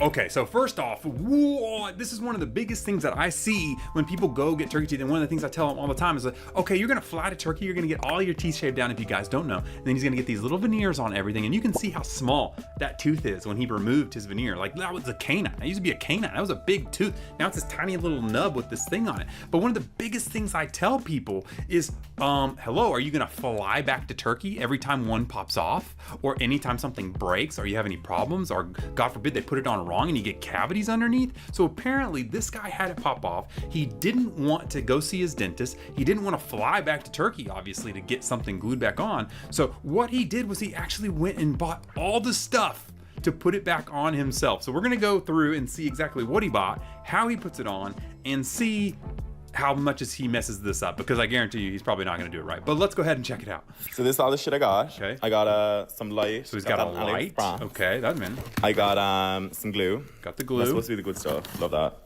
I got etching gel. I don't know what that does. I got some applicator things. Okay, so I got some micro brushes. Some saline. Etching gel. I got some, I don't know, etching gel for the veneer. Etching gel, yeah. Okay, so oh my god. The other stuff was like global glue or something. I got some I don't know what the fuck that is. Some adhesive, some cheap adhesive. You know what is probably not a good sign is when you're going through the list of items that you're about to glue on your teeth and you're like, I don't know what that is, but whatever. I don't know what that is either, but whatever. That's honestly crazy that you can just get all this off of like Amazon or whatever he got it off of. But anyways, let's see how he does. Okay, so first off, he's below drying stuff dry. Probably not sanitary, but that's one thing. Okay, so he's putting the gauze up in the lip. No, I can't see nothing. Okay, yeah, good way to keep it dry. Definitely no contamination there. Okay, I'll try with one. Now I have to etch my tooth. Okay, so he's gonna etch the tooth. That is the proper procedure next. So what is it? Phosphoric acid? Phosphoric acid, that's correct. And if he gets that anywhere on him in a bad way, that can burn and literally chemical burn this guy. So what my thing is like, how long is he gonna leave it on there, and is he going to wash it off is the question. I'm gonna fast forward this into 2x real quick and see. Oh, don't touch it with your tongue. Okay, and he just wipes it off with a gauze, and dries it, which is really a bad thing to do. You really want to rinse this out completely with water because it could really burn you. But anyways, let's continue. See what else he does. See through, and my tooth is quite yellow underneath. Okay, so I'm assuming he put some bonding agent on there before, and then I missed it because it's just a long video. He's putting the glue on there now. Just because I want to make sure it sticks. I put too much, but... He put a lot of glue on there. That's going to cause a problem because that's going to squish everywhere in between. See, the problem is he didn't block off his teeth on either side. So that glue is going to get everywhere between the cracks, up and around, all that. So I'm interested on how he does it because he's not... Normally we use like wedges and bands and things like that to make sure that that glue is completely out so you can floss between it. And he didn't do any of that. So that's probably going to cause a big issue. And then just tack it. Dude, you're not rinsing anything out. This is disgusting.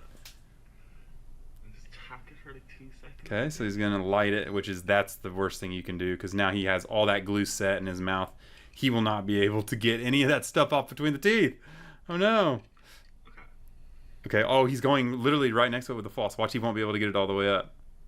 See, you can't get it. So I gave it its tack light, which is supposed to leave it like malleable, but it wasn't, so I've just been like scratching out fucking glue back here. You know what? I don't even need to see the rest of it. This is exactly the problem with doing this. Yes, he did glue it back on himself. I don't know if he put the right bonding agent on there before. I missed that part, but if he didn't put that on there, it's gonna fall off anyways. But the glue is now stuck between his teeth. He can't floss. It can cause problems with plaque retention and cavities. It can make it rot underneath the veneer. There's so many things that he did wrong, and so this is just another reason why I tell you guys, don't go do travel dentistry like this. Do it somewhere, at least in your local area that you trust, has payment plans or something. So if something goes wrong, it's insured. You can go back, you can get it fixed, you can do all these things. And please, if you're gonna at least pop something off like this, go to a dental professional to get it back on, because this guy probably just ruined that veneer. Could probably break coming off. You know, he can't floss in between. There's so many issues here that could happen. So, you know, it's almost like there's a reason why we learn how to do what we do. I don't even need to look at the comments on this one. I'm done. All right, in this next one, you guys tagged me in this one so many times and said this girl has got the secret to veneer looking teeth without having veneers, and all it is a stick. A stick.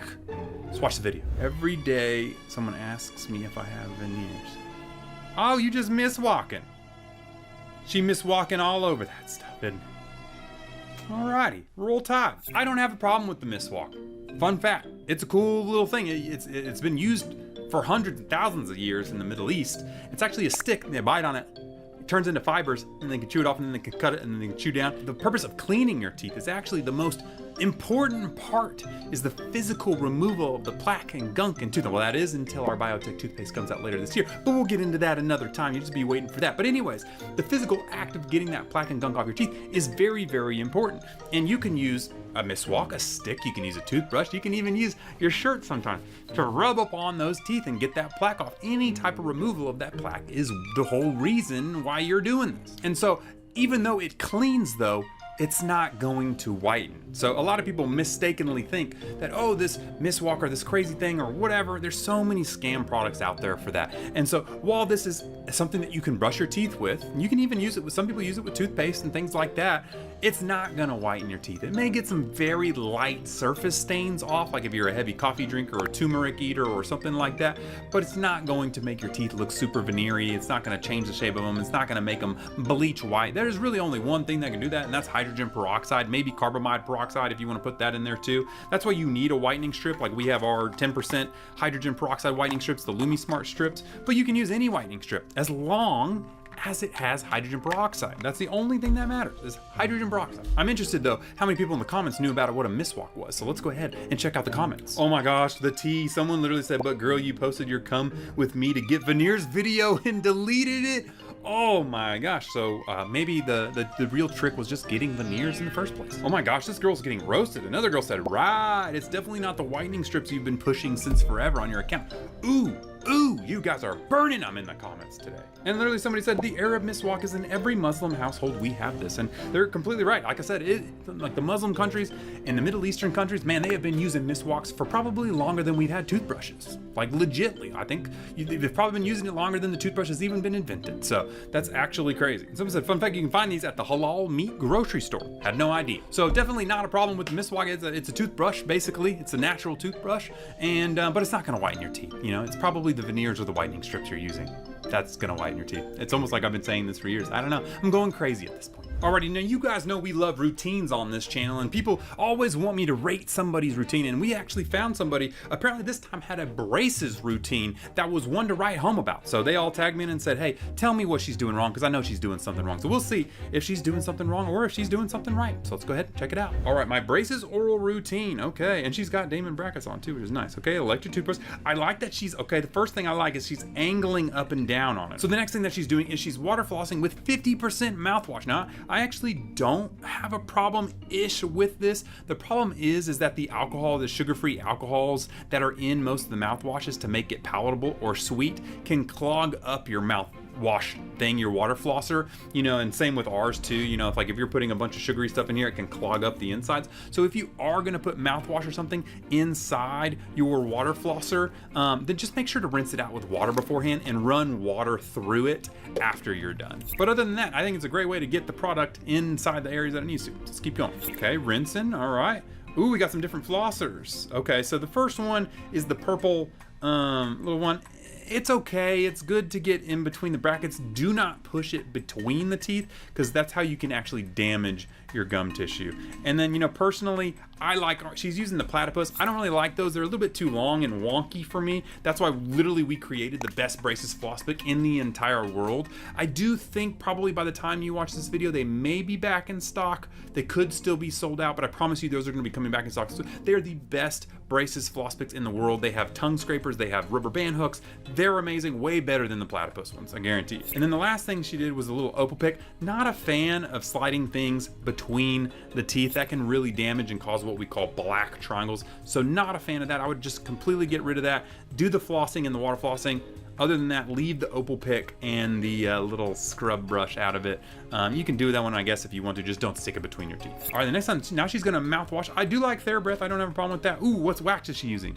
She is using Gishy Goo. Love Gishy Goo. An amazing, that's a low-key banger of a wax treatment for your braces is Gishy Goo. It's like these two little silicone things you put together, put it on there. I actually really enjoy Gishy Goo. And then the last thing she's using is some Aquaphor for her lips, because she doesn't want them chapped lips. You know, not a bad one. I actually give that one, I'm gonna give that one a 9 out of 10. That's a pretty dang good one. Just a little bit that I would change on that one, but still really, really, man, I should probably reach out to her and get her some of our braces floss picks when they come back in stock. Let's see what you guys said in the comments. Someone said this was me for the first week, then I got tired. It's true, man. It is a lot of work to brush and floss and do everything in between. That's why we try to make our braces products so easy. You know, something between our water flosser and the braces floss picks are super simple to go around and get everything done. It takes a lot of effort, but trust me, you do not want those dreaded white spots and cavities. Someone said the Aquaphor lip balm is literally a lifesaver. It's so amazing. You know, I forget, I talk so much about teeth related things that I literally forget that, you know, chapped lips is a real thing. You know, people get cracked lips and all this, and they, you know, a lot of time they're mouth breathing and all this type of stuff. So yeah, probably a really good addition to my braces routine. I need to start recommending to people some lip balm. Dang, y'all really hating on it. Someone said, you just got them on, didn't you? You know, it's almost like you're gonna be one of us soon. You're gonna get tired. You're gonna give up. Please don't give up. Keep brushing your teeth through your treatment, then promise they're gonna look awesome when you get them off. You're not gonna have any white spots, no cavities, and they're gonna look awesome. All right, so you got a gap. You hate your gap and you wanna get rid of it. Well, braces are normally the way to do that, but what if you did braces and then all of a sudden you stop wearing your retainer? Well, apparently this girl figured out a new way to do it, and it's a shame. Let's go check it out. Me, every time I see my gap coming back because I lost my rudder, what are you doing?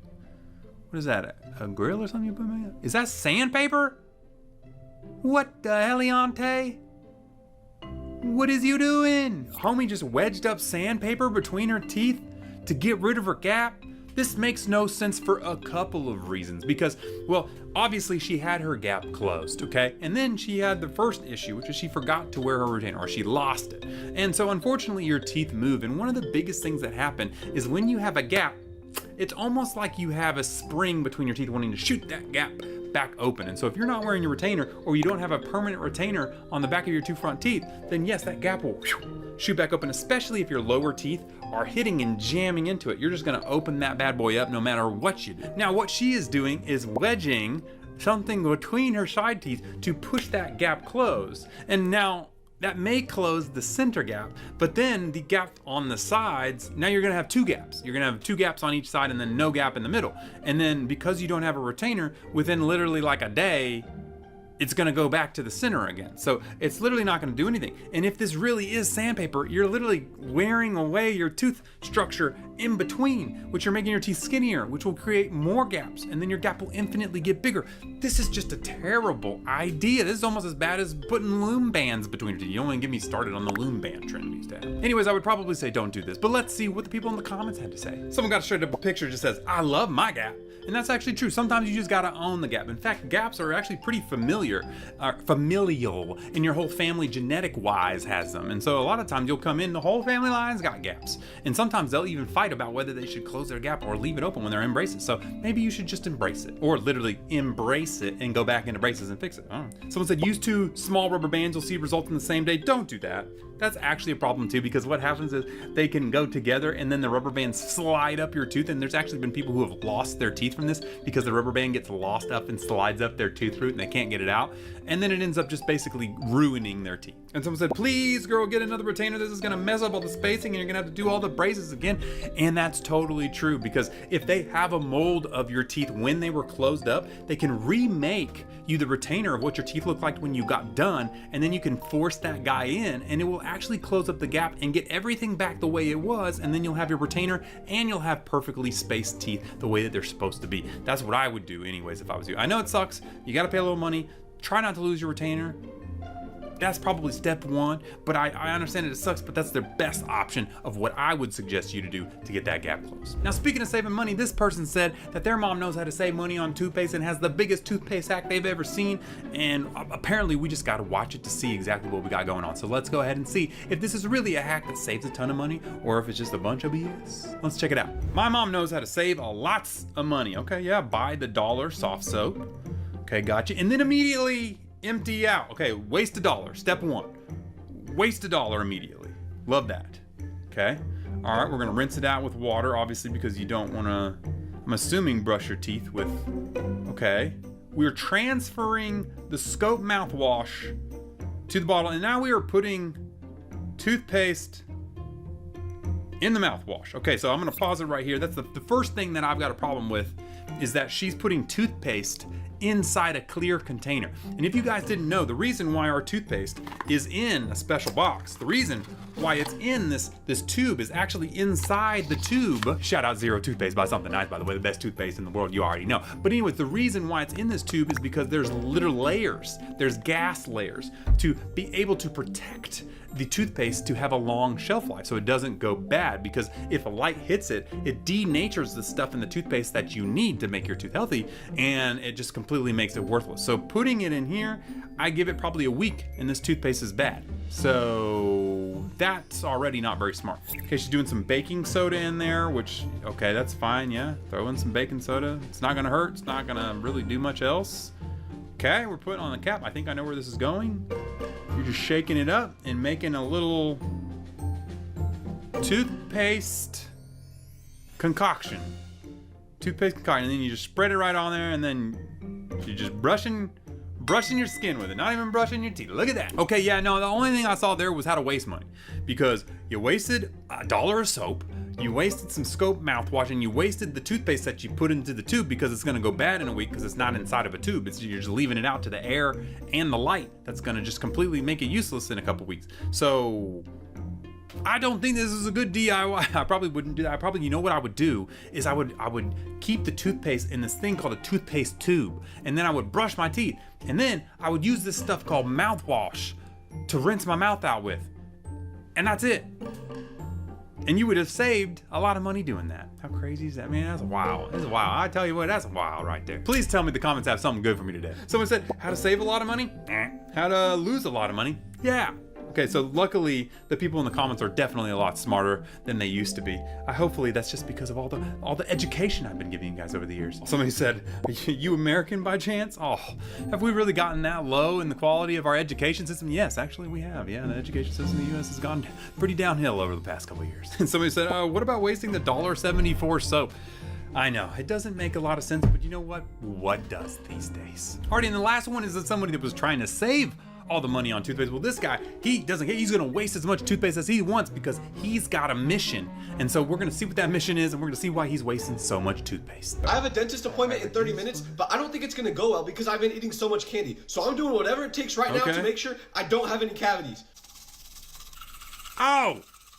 Oh, it's so aggressive. And it doesn't even help. That's right, where do I even start with this? Because obviously, I'm not even gonna lie, I did this when I was a kid too. My mom said, hey, just so you know, you got a dentist appointment tomorrow. And I said, ooh, I probably didn't brush the floss as good as I was supposed to. That's probably why I got, see all these? Those are silver fillings because I used to eat a lot of candy and I was a bad kid and I had, you know, a bunch of cavities, which I haven't had a cavity since I was like 10 years old. I just want to point that out there. But I did have a lot of them. And every time before I said, you know what, I'm gonna brush 45 times as fast as I can. I'm gonna just brush them real hard and I'm gonna use as much toothpaste as possible, thinking it did anything. But it doesn't, because you know, the fun fact is you have a thing called calculus. And so that gunk and plaque that gets on your teeth, if you don't brush it very good, it hardens and it's impossible to get off after 48 hours.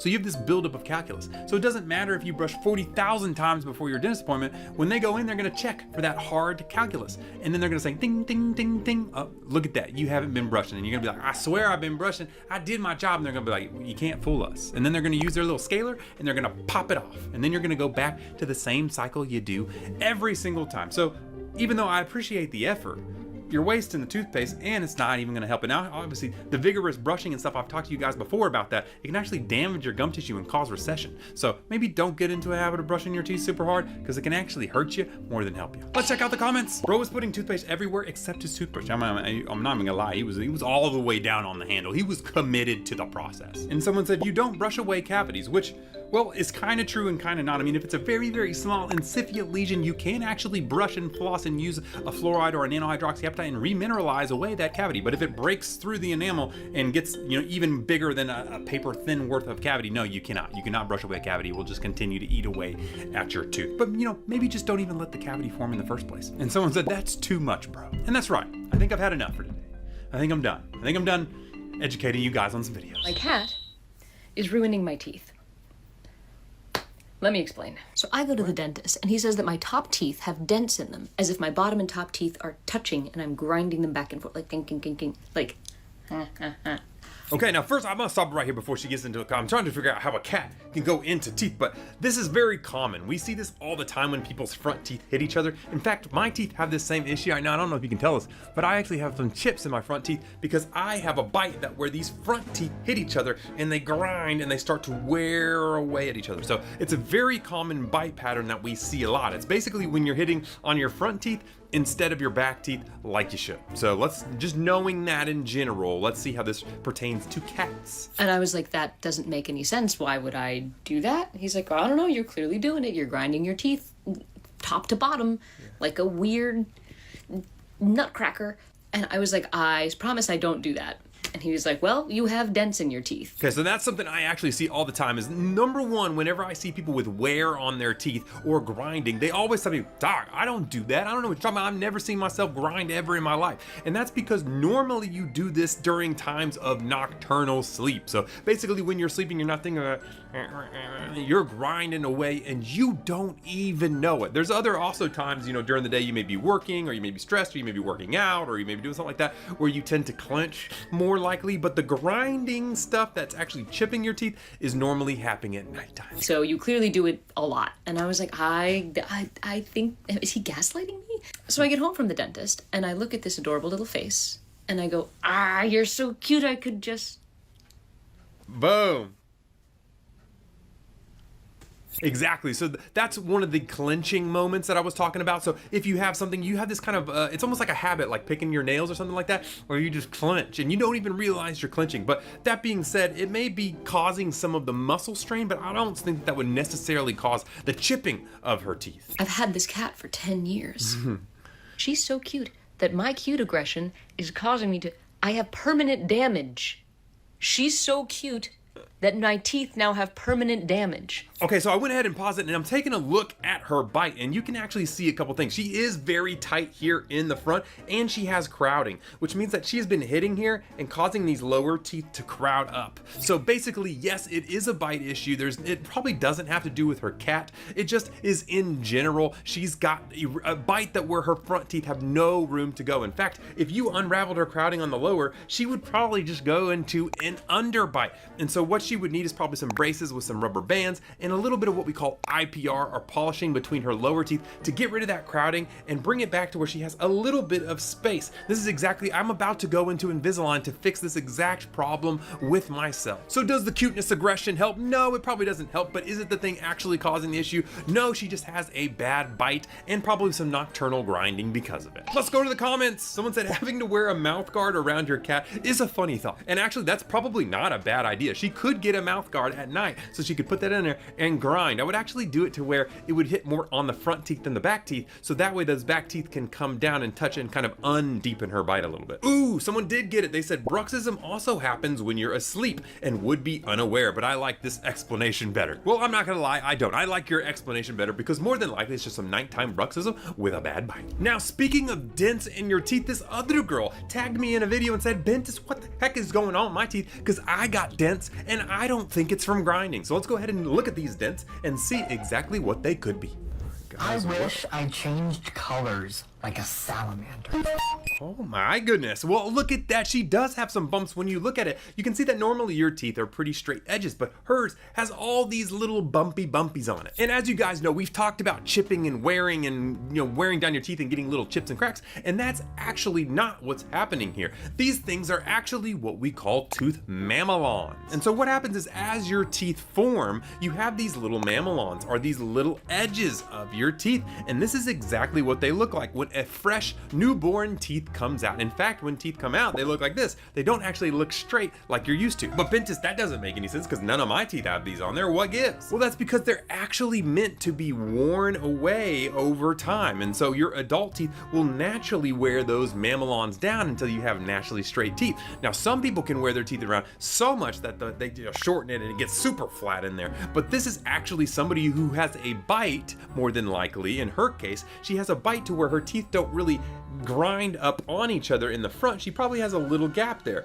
and so those never touch, and because they never touch, they never wear away. A lot of people actually come into my office thinking these are chips, and actually the funny thing is when we get done with braces, a lot of the times we will naturally wear these down ourselves. We'll do what's called Hollywood, and we'll go in there and we'll polish them all off flat, and actually it's because they're meant to come off. But having these is actually not a problem at all. Let's see what you guys thought in the comments though. We actually had a doctor chime in and say, I'm 30, still have them. They help your teeth come out of the gums. And that actually could very well be a thing, that the mamelons are more serrated, and so maybe they help your teeth push through the gum tissue to break through. I never thought about that. Someone else said, wait, teeth have many teeth? Well, actually they kind of do. Those mamelons are kind of like little teeth buds out of the main tooth bud, so she's actually not too far off there. And someone said, I filed them and now I have perfect teeth. Well, that was kind of exactly what we were saying. When we get done with braces, we actually do file them down. A lot of times I ask them though, because some people want that natural look and they want to keep them. But what about you at home? Do you guys still have mamelons on your teeth, or are yours already worn down? Let me know down below. Now, a lot of people try and whiten their teeth in some crazy ways, but this guy went a little bit too far with it. I'm not gonna lie.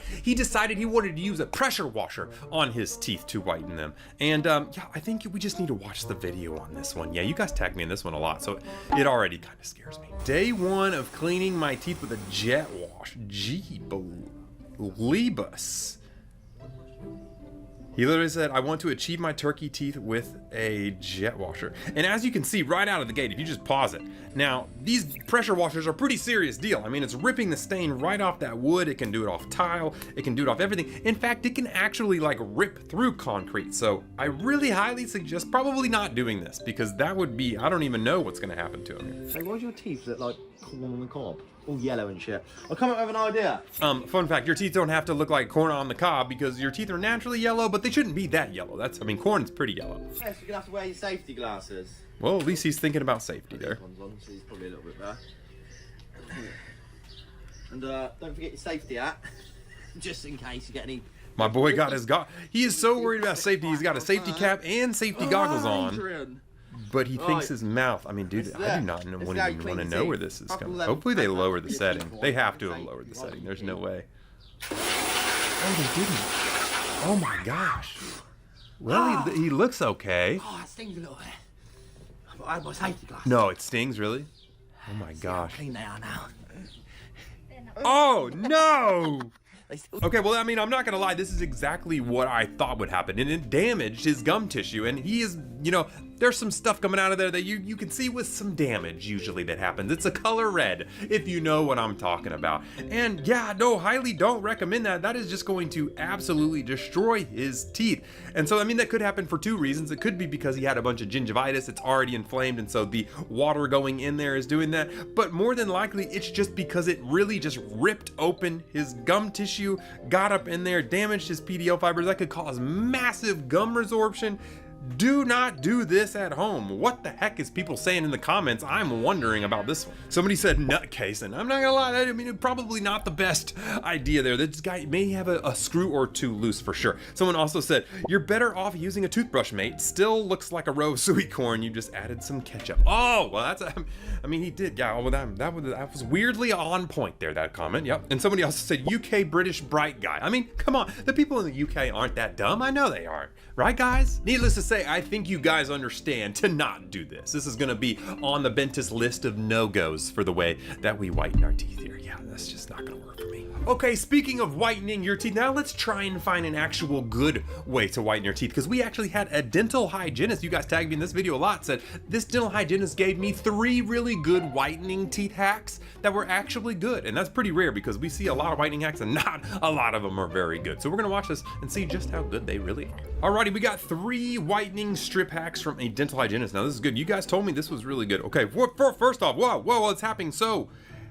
what the heck? Okay, first one was cut the whitening strips to the size of your teeth. And actually, that's a great hack. I actually totally, if only somebody would have came up with a way to do this so you didn't have to cut. Oh wait, I did. That's right, something nice literally came up with this idea. I'll actually show you, it's actually pretty cool. It's our Lumi Smart whitening strips have this built in to the actual whitening strip already. In fact, I saw that this was a big deal that people were doing and I was like, dude, why not just build this into the strips ourselves? And I'll show you, we'll take out a little Lumi strip pack. You see these little lines? Well, those are actually what we call smart adjust. And so you don't have to cut your teeth in the middle. You can literally just take it. So take a look here. Like I say, we want to do the top one. Take a look. You can just peel it right down the middle. Look at that. You see how that's peeled right down the middle? And guess what? You can go ahead and put that right on there and you can do it right on it, you know, and it fits perfectly on your teeth. By the way, they taste really good too. And not only that, there's 2 different places. So if you have a large tooth, you can actually peel it to be bigger, or you can go directly down the middle, just like she did by cutting it in half. But still, if you have a regular whitening strip, this hack is really amazing. But obviously, if you have the Lumi Smart, it's already built in, so you don't even need to cut anything. Yeah, I might as well just keep these on for the rest of the video because they're just so easy. Anyways, let's continue. Yep, not wrapping the excess strip. Okay. Okay, she is moving quick. The second one said, peel the strips and stretch them for more full coverage. Helpful if you have a wide smile. And she's actually right. You can stretch the strip out a little bit and you can actually get it a little bit longer and go all the way back to the molars if you want to. Now, personally, I don't know if this affects the strip's longevity or if it really works as good stretched. So you can take that with a grain of salt, but I do see people do this quite a bit where they stretch it just to try and get a little more length out of it. Honestly, I don't really care because you can't really see your molars when you smile, so I don't really care about going all the way back to the molars. But if you do, you can stretch it all the way back and put it on there. That's actually a really good hack. Always dry the teeth well so they stick better. I like that one. That's a good little freebie there. And you can do this with our strips as well if you want to. What's the third one? Third one, if you have clear retainers, plop them on to secure the strips. What the heliante? This is actually a really good tip. I'm looking around to see if I have any retainers here to put them in. But yeah, I mean, that would totally work. I actually like that a lot. Now, our strips, they stick so well that it really doesn't matter and you can talk without them coming out. So it's really not too worried if you have a strip that's secured on there really good. But I mean, if you have a little retainer you want to wear, pop them on there and really get it pressed up against the tooth. That's actually a pretty good idea. And she just pops them right in there. And then 30 minutes later, she just takes them out. Wipe off first and then brush your teeth 30 minutes later. So that was her basically thing. Not gonna lie, I thought those were pretty good tips. Let's see if there was anything extra in the comments we should know about. Someone said, can you put on whitening strips if you had gold tooth gems? Well, the answer, we don't really know yet. I mean, you can put them on. We just don't know what happens underneath the tooth gem yet. In fact, I've actually had this bracket on for over 2.5 years, and we're actually about to do the final whitening piece. I actually created my own whitening tray to be able to only whiten the single tooth to get it fully white, and then we're gonna take the bracket off and we're gonna see underneath. So, but I probably wouldn't recommend you putting it on with tooth gems until we get the results and figure out if I have a yellow square underneath that bracket or not. Another one said that first tip is a game changer. And yes, it is a game changer. That's why we're one of the best selling whitening strips in the world, because we made that literally so easy for you, and you can adjust it to the exact size of your teeth without having to get scissors and chop them and all that type of stuff. And then somebody else said, what does it mean if I use strips to whiten my teeth and then part of my tooth turns whiter than the other part? And that actually is pretty common. And what she means is she gets these little white spots on the teeth. Now, this is normally an area of demineralization of your tooth. Now, this could actually happen for a couple of reasons. Normally, it's because you were in baby teeth and you got sick or you got hit or something like that, and it affected the development of the adult tooth, causing a little tiny blip in your tooth when it was being formed, which is now a little white spot or a little spot on your tooth. Now, the other way that that could happen is if you get braces or anything like that and you just don't take care of them, and the food and nastiness actually decalcify and actually start eating away at the enamel of the tooth. Now, that is a bad one. That means you didn't take care of your teeth. That is almost like a scar on your tooth, but that will also lighten up a little more if you're whitening. But don't be too worried though. That little white spot will fade back to the color it was previously before the whitening, and then also whitening your teeth to match that color of white and getting your teeth whiter actually helps them to be less noticeable. Either way, I thought these were some great tips. Now, you guys tagged me in another one. This thing almost has 50 million views, and you guys kept saying, oh my gosh, Bentist, this is a new form of dental water torture. I don't know what's going on. What are you dentists getting into these days? And I was like, wait, what? And so let's go ahead and check out the video and see exactly what all the hubbub is about. All right, he's just filling her up there. Oh my gosh. Okay, so what we're looking at right here is basically what we call an isolation check. That black thing in his mouth is actually what we call a rubber dam. And you see, we have that little metal piece, that little hoopty-doopty there, is actually a metal clamp that goes onto the tooth that you're gonna work on. This guy is about to get a root canal.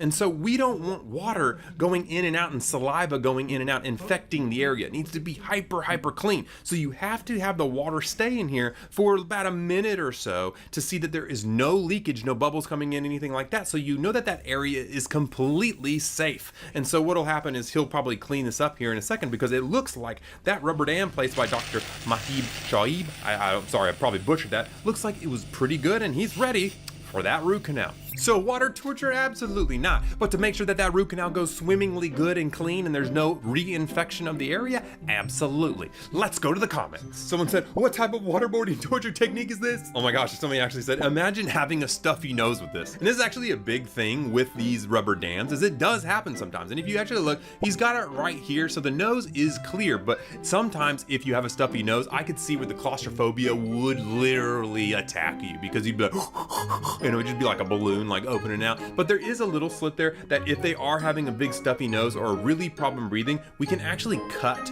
right here, and we can create a little space up here on the upper. As you notice, it's on the lower teeth, so we can cut it away here so that you can get a little bit of breathing going on through the mouth. So don't worry too bad, but I could see how my claustrophobia people out there could have some issues. Somebody else said, that made my teeth hurt just literally watching the water sit on that tooth. And girl, if that's gonna hurt you, you got some sensitivity issues. I don't know what you got that just water sitting on your tooth is causing sensitivity. You've probably been using that charcoal toothpaste I told you guys not to use, but maybe, go to your dentist and let them know if you're having sensitivity just from water sitting on your tooth, because that is not normal. Okay, now this next one is gonna be pretty interesting. This was a man who said, I got the gold grills, you know what I'm saying? But I don't want them anymore. And you guys tagged me a ton in this guy's transformation and said, hey, this is pretty wild. I had no idea that this is what it takes if you're getting gold crowns off. So we're gonna go ahead and watch this man's transformation and just see how good it goes. All right, gold teeth removal. My boy just spit out. Oh my gosh. Okay, so first off, right out the gate, you see this guy ripping his little gold crowns off. And that's probably one of the things that I don't think people realize when they get gold crowns,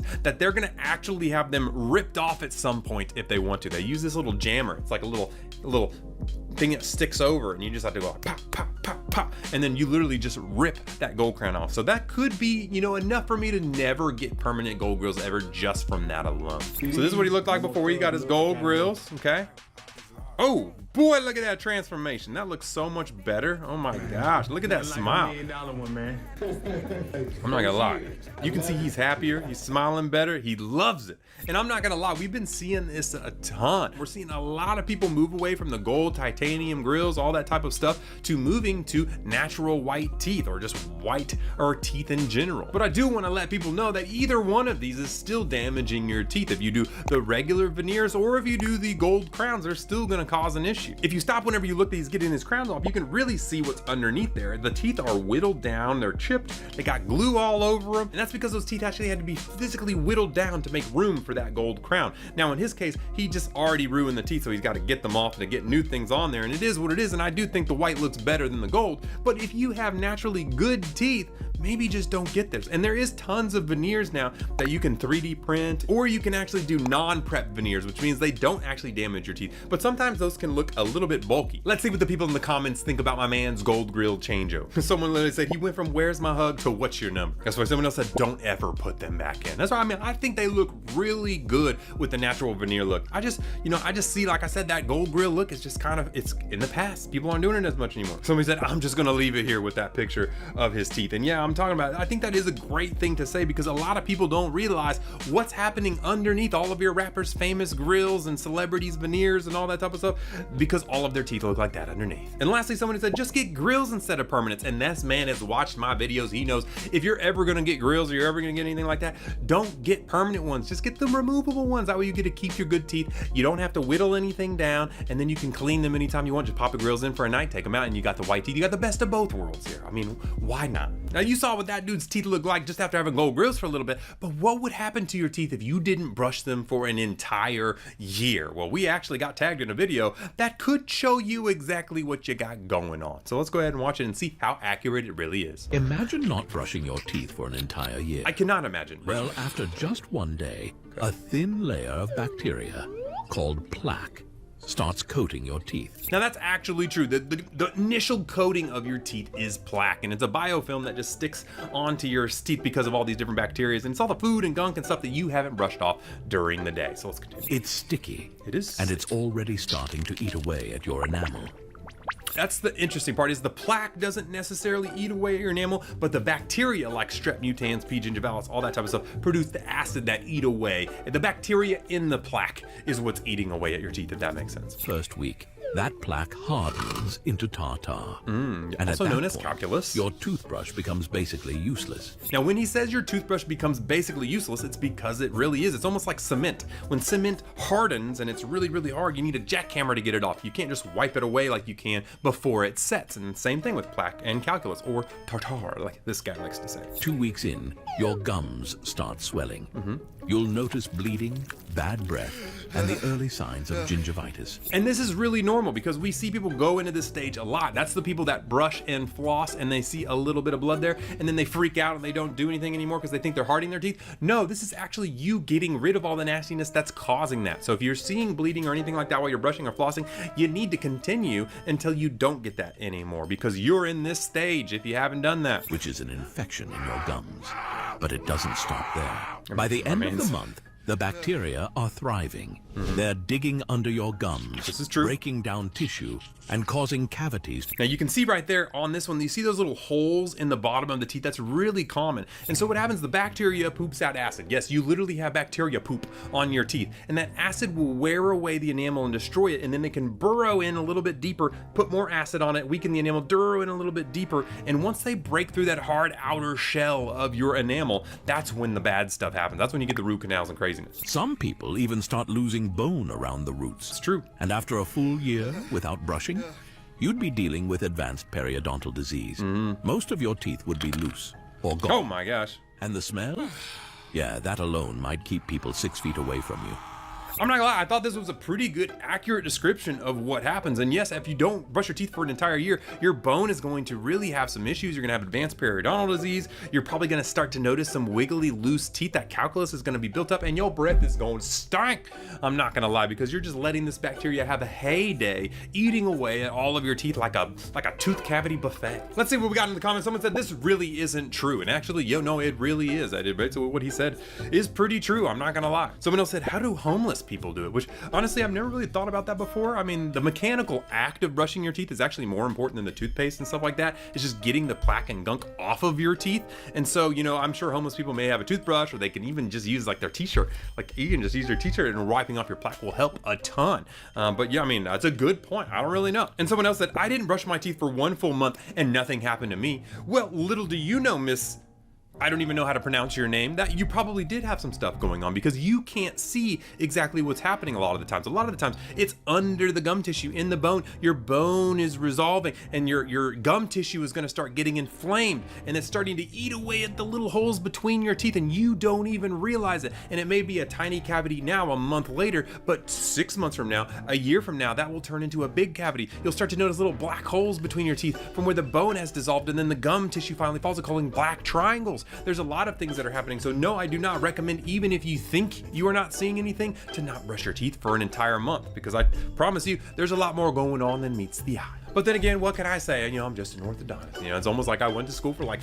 50,000 years to teach you guys this stuff. But you know what? It is what it is. And we just talked about not having your teeth clean for an entire year, but this girl actually wishes she didn't have her teeth clean. That's something I never thought that I would say, but you guys take me in this video. This girl was literally mad that she got her teeth cleaned. Let's go ahead and check it out. I had my teeth cleaned yesterday, and I hate how my mouth feels. I hate that I can feel each individual tooth. I hate it. They removed all of my plaque and all of the dirt on my teeth, but bring back my plaque now. Wow, I've never had somebody actually tell me at the dental office that, please put my plaque back on, I don't want to. What she's talking about is, yes, we have teeth, we have ridges. The teeth are, even though they can be aligned with each other, they're still, you know, if you look at them from the front, they're just kind of bumpy a little bit, because each tooth is, you know, like kind of bulby. And so what happens is, yeah, that plaque calculus can build up in between the cracks of your teeth and form a nice smooth little layer in there. Now that one that's kind of concerning, because that means she had a lot of calculus to smooth out all of those different areas. But yeah, definitely have never had anybody tell me to put it back before. I do not want to be this conscious of my mouth. I get that. I hate that there are holes. I can breathe through my teeth. Okay, now that actually tells me some more stuff. Now, as you guys know, if you let plaque and calculus build up on your teeth, it inflames the bone and the gum tissue. And so the gum that's healthy and full in between the teeth, it actually feels fairly smooth to your tongue. But if you let calculus and all these things live there, that bone will start to get inflamed and dissolve down, the gum tissue will follow it, and you will get what are called black triangles. Now, this is what black triangles look like. And so when you remove all the calculus, now it can also be from like damaging, like I have some black triangles on my lower teeth because I hit into it really bad and it caused some damage. You can get some recession via that as well. But when you remove that, she's very right. You feel these tiny little holes in between your teeth, and you can actually breathe through them. And so that's probably what she's feeling, which is probably a sign that she needed that cleaning even more, because she's starting to get these black triangles. So she actually needs to clean her teeth more, not less. But anyways, let's keep going. I don't like this cleanliness. I'm about to eat a whole load of sugar and not brush my teeth for weeks, because why can I feel my teeth? I don't want to feel my teeth. Yeah, maybe don't do that. Now, actually, if you look, you can see that she's got very crowded teeth, which actually makes it even easier to get that plaque and calculus buildup. So maybe it's just the crowding that's bothering her. I would much rather her go into braces, maybe get some Invisalign, maybe straighten some teeth up so it feels a lot smoother to her. And then, you know, she would still go get the cleanings, because, you know, sorry to tell you this, you need the cleanings, especially if you're already feeling holes between your teeth and all that type of stuff. That's not very good. Let's see what the people in the comments had to say. Am I the only one that loves that feeling? I love feeling fresh and clean. No, I actually love that too. And in fact, a new toothpaste that we're working on, which will literally change the game in oral care forever. I cannot wait to tell you guys this. Your teeth will never feel more clean ever again in your entire life than after you use our new toothpaste coming out. It's insane, but I can't tell you about it just yet. I can breathe through my teeth. Yeah, I totally get it. In fact, have you ever done that like water shooting thing where you try and shoot the water out through the middle of your tooth? Yeah, you can do that, yeah. My bottom teeth are just now skinny after the cleaning. I don't like it. That's actually a pretty good, you know, actually way to say it is like after you get your toothbrush, they just feel skinny, because you can feel every little groove in there. But let me know, do you guys like the feeling, or do you not like the feeling of cleaning? Because personally, I like it. I'm just saying. You know what's worse than a dental cleaning though? Is getting lockjaw. That's right, there are people in this world where if they open their mouth, I can't you can't close them anymore, and that can cause a little panics to set in. But what if I told you there was a way to get rid of that lockjaw, and this girl is gonna teach you exactly how to do it. So let's go ahead and see if it's safe and if it's actually the correct way to get rid of that lockjaw if it ever does so happen to you. Yes, I can definitely show you how to unlock your jaw.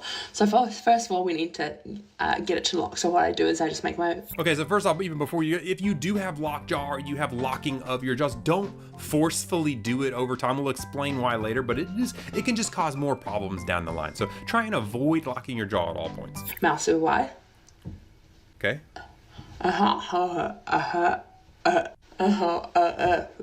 Okay, so she has a locked jaw, and what this is called is an open lock, specifically in her mind. So first we have to know about the joint of the jaw. The jaw is actually a ball and socket joint, kind of like your shoulder. And so there's a little socket here called a little process up here, and then your little ball goes in here, okay? That's called the condyle of your jaw. And when you open, it opens and closes, and it just kind of sits in that little fossa. But if you open up and stretch out the ligament so much that you open, and this pops out over here, you can't get that ball in the socket anymore because it's locked outside, and that is why she is currently in an open lock position, because that condyle has nowhere to get back inside. It should be staying in here, but it's popped out and now it has nowhere to go back in, if that makes sense. So let's see how she exactly fixes it.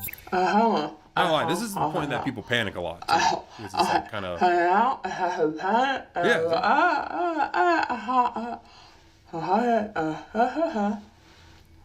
Okay. Push down. And there you go. So basically what I did... And that's actually a pretty good idea of what you do. In fact, we see a lot of people where this happens, where they literally wake up in the middle of the night and they're panicking because they can't close their mouth because they yawned or they're slept on their pillow weird and their jaw messed up. But actually what you saw there is she put her back 2 fingers and pushed down. Now we talked about how you can open up your mouth and that can pop out of that condyle. And so you don't want to push up on your jaw because that won't do anything. But if you push down on your lower jaw, it moves that condyle down until it goes and pops back in. So yeah. Grab onto the back teeth, like back there. Instead of pushing it back up into your face, like what you think you need to do, you actually push it down, and you push your jaw down, and then it kind of like and it'll naturally kind of pop back. Now, I actually you could do this, like pull down with your fingers, and that maybe work, just trying to like shimmy it down and back. We actually, as a dentist, if I would be on front of you with a chair, I would have my 2 thumbs, and we would push down with the thumbs and try and almost rotate your jaw back. So you got here, and you push down, and you kind of almost pull up, you kind of rotate it that way. And that actually seems to help a little bit better, but I could see if you're doing it by yourself, you could use these and really pull down with your fingers, but I suggest getting the thumbs and really pushing down that way. Goes back up naturally. So you just push down, and then eventually it would almost like magically like go back up like a scoop almost. And that's pretty much it. Now the problem is the reason why this is happening is because her ligaments are stretched out or damaged or hit to where it's not gonna fit inside that fossa if she opens up anymore because it's just too loose. So she'll have to get a ligament surgery or a TMJ surgery to basically get it back in the position, and then they tighten up using screws the ligament or the rubber band that's kind of holding it in so that it can't get out of that fossa anymore. But lockjaw is some serious business. Let's check out comments and see what you guys think. How do you just lock your jaw on command? What? Well, like I said, when the ligament is so undone, you can just literally open your mouth until it locks. And that's exactly what's happening. It's actually not good for your stuff because you're just gonna keep stretching out that ligament even more. And that's just gonna cause more problems. Sis, you could have done a voiceover. That's actually true. I didn't know what she was saying for half of that video. This is good to know. My jaw has only locked in the closed position 3 times, and it is horrendously painful and takes a month to unlock. Now, what she's talking about is a closed lock, and that's where you can't open your mouth. You can't open your mouth, and that's a different type of way that condyle can get stuck. So literally it's like can't even open. And yes, it can be pretty painful, but that being said, if you haven't unlocked your jaw in like the first day or 2, you probably should go to a dentist, and they can at least help either get it back unlocked or give you pain meds to get the inflammation down or whatever to make that work. But you should not be waiting around for literally a month for your jaw to unlock. That sounds terribly painful.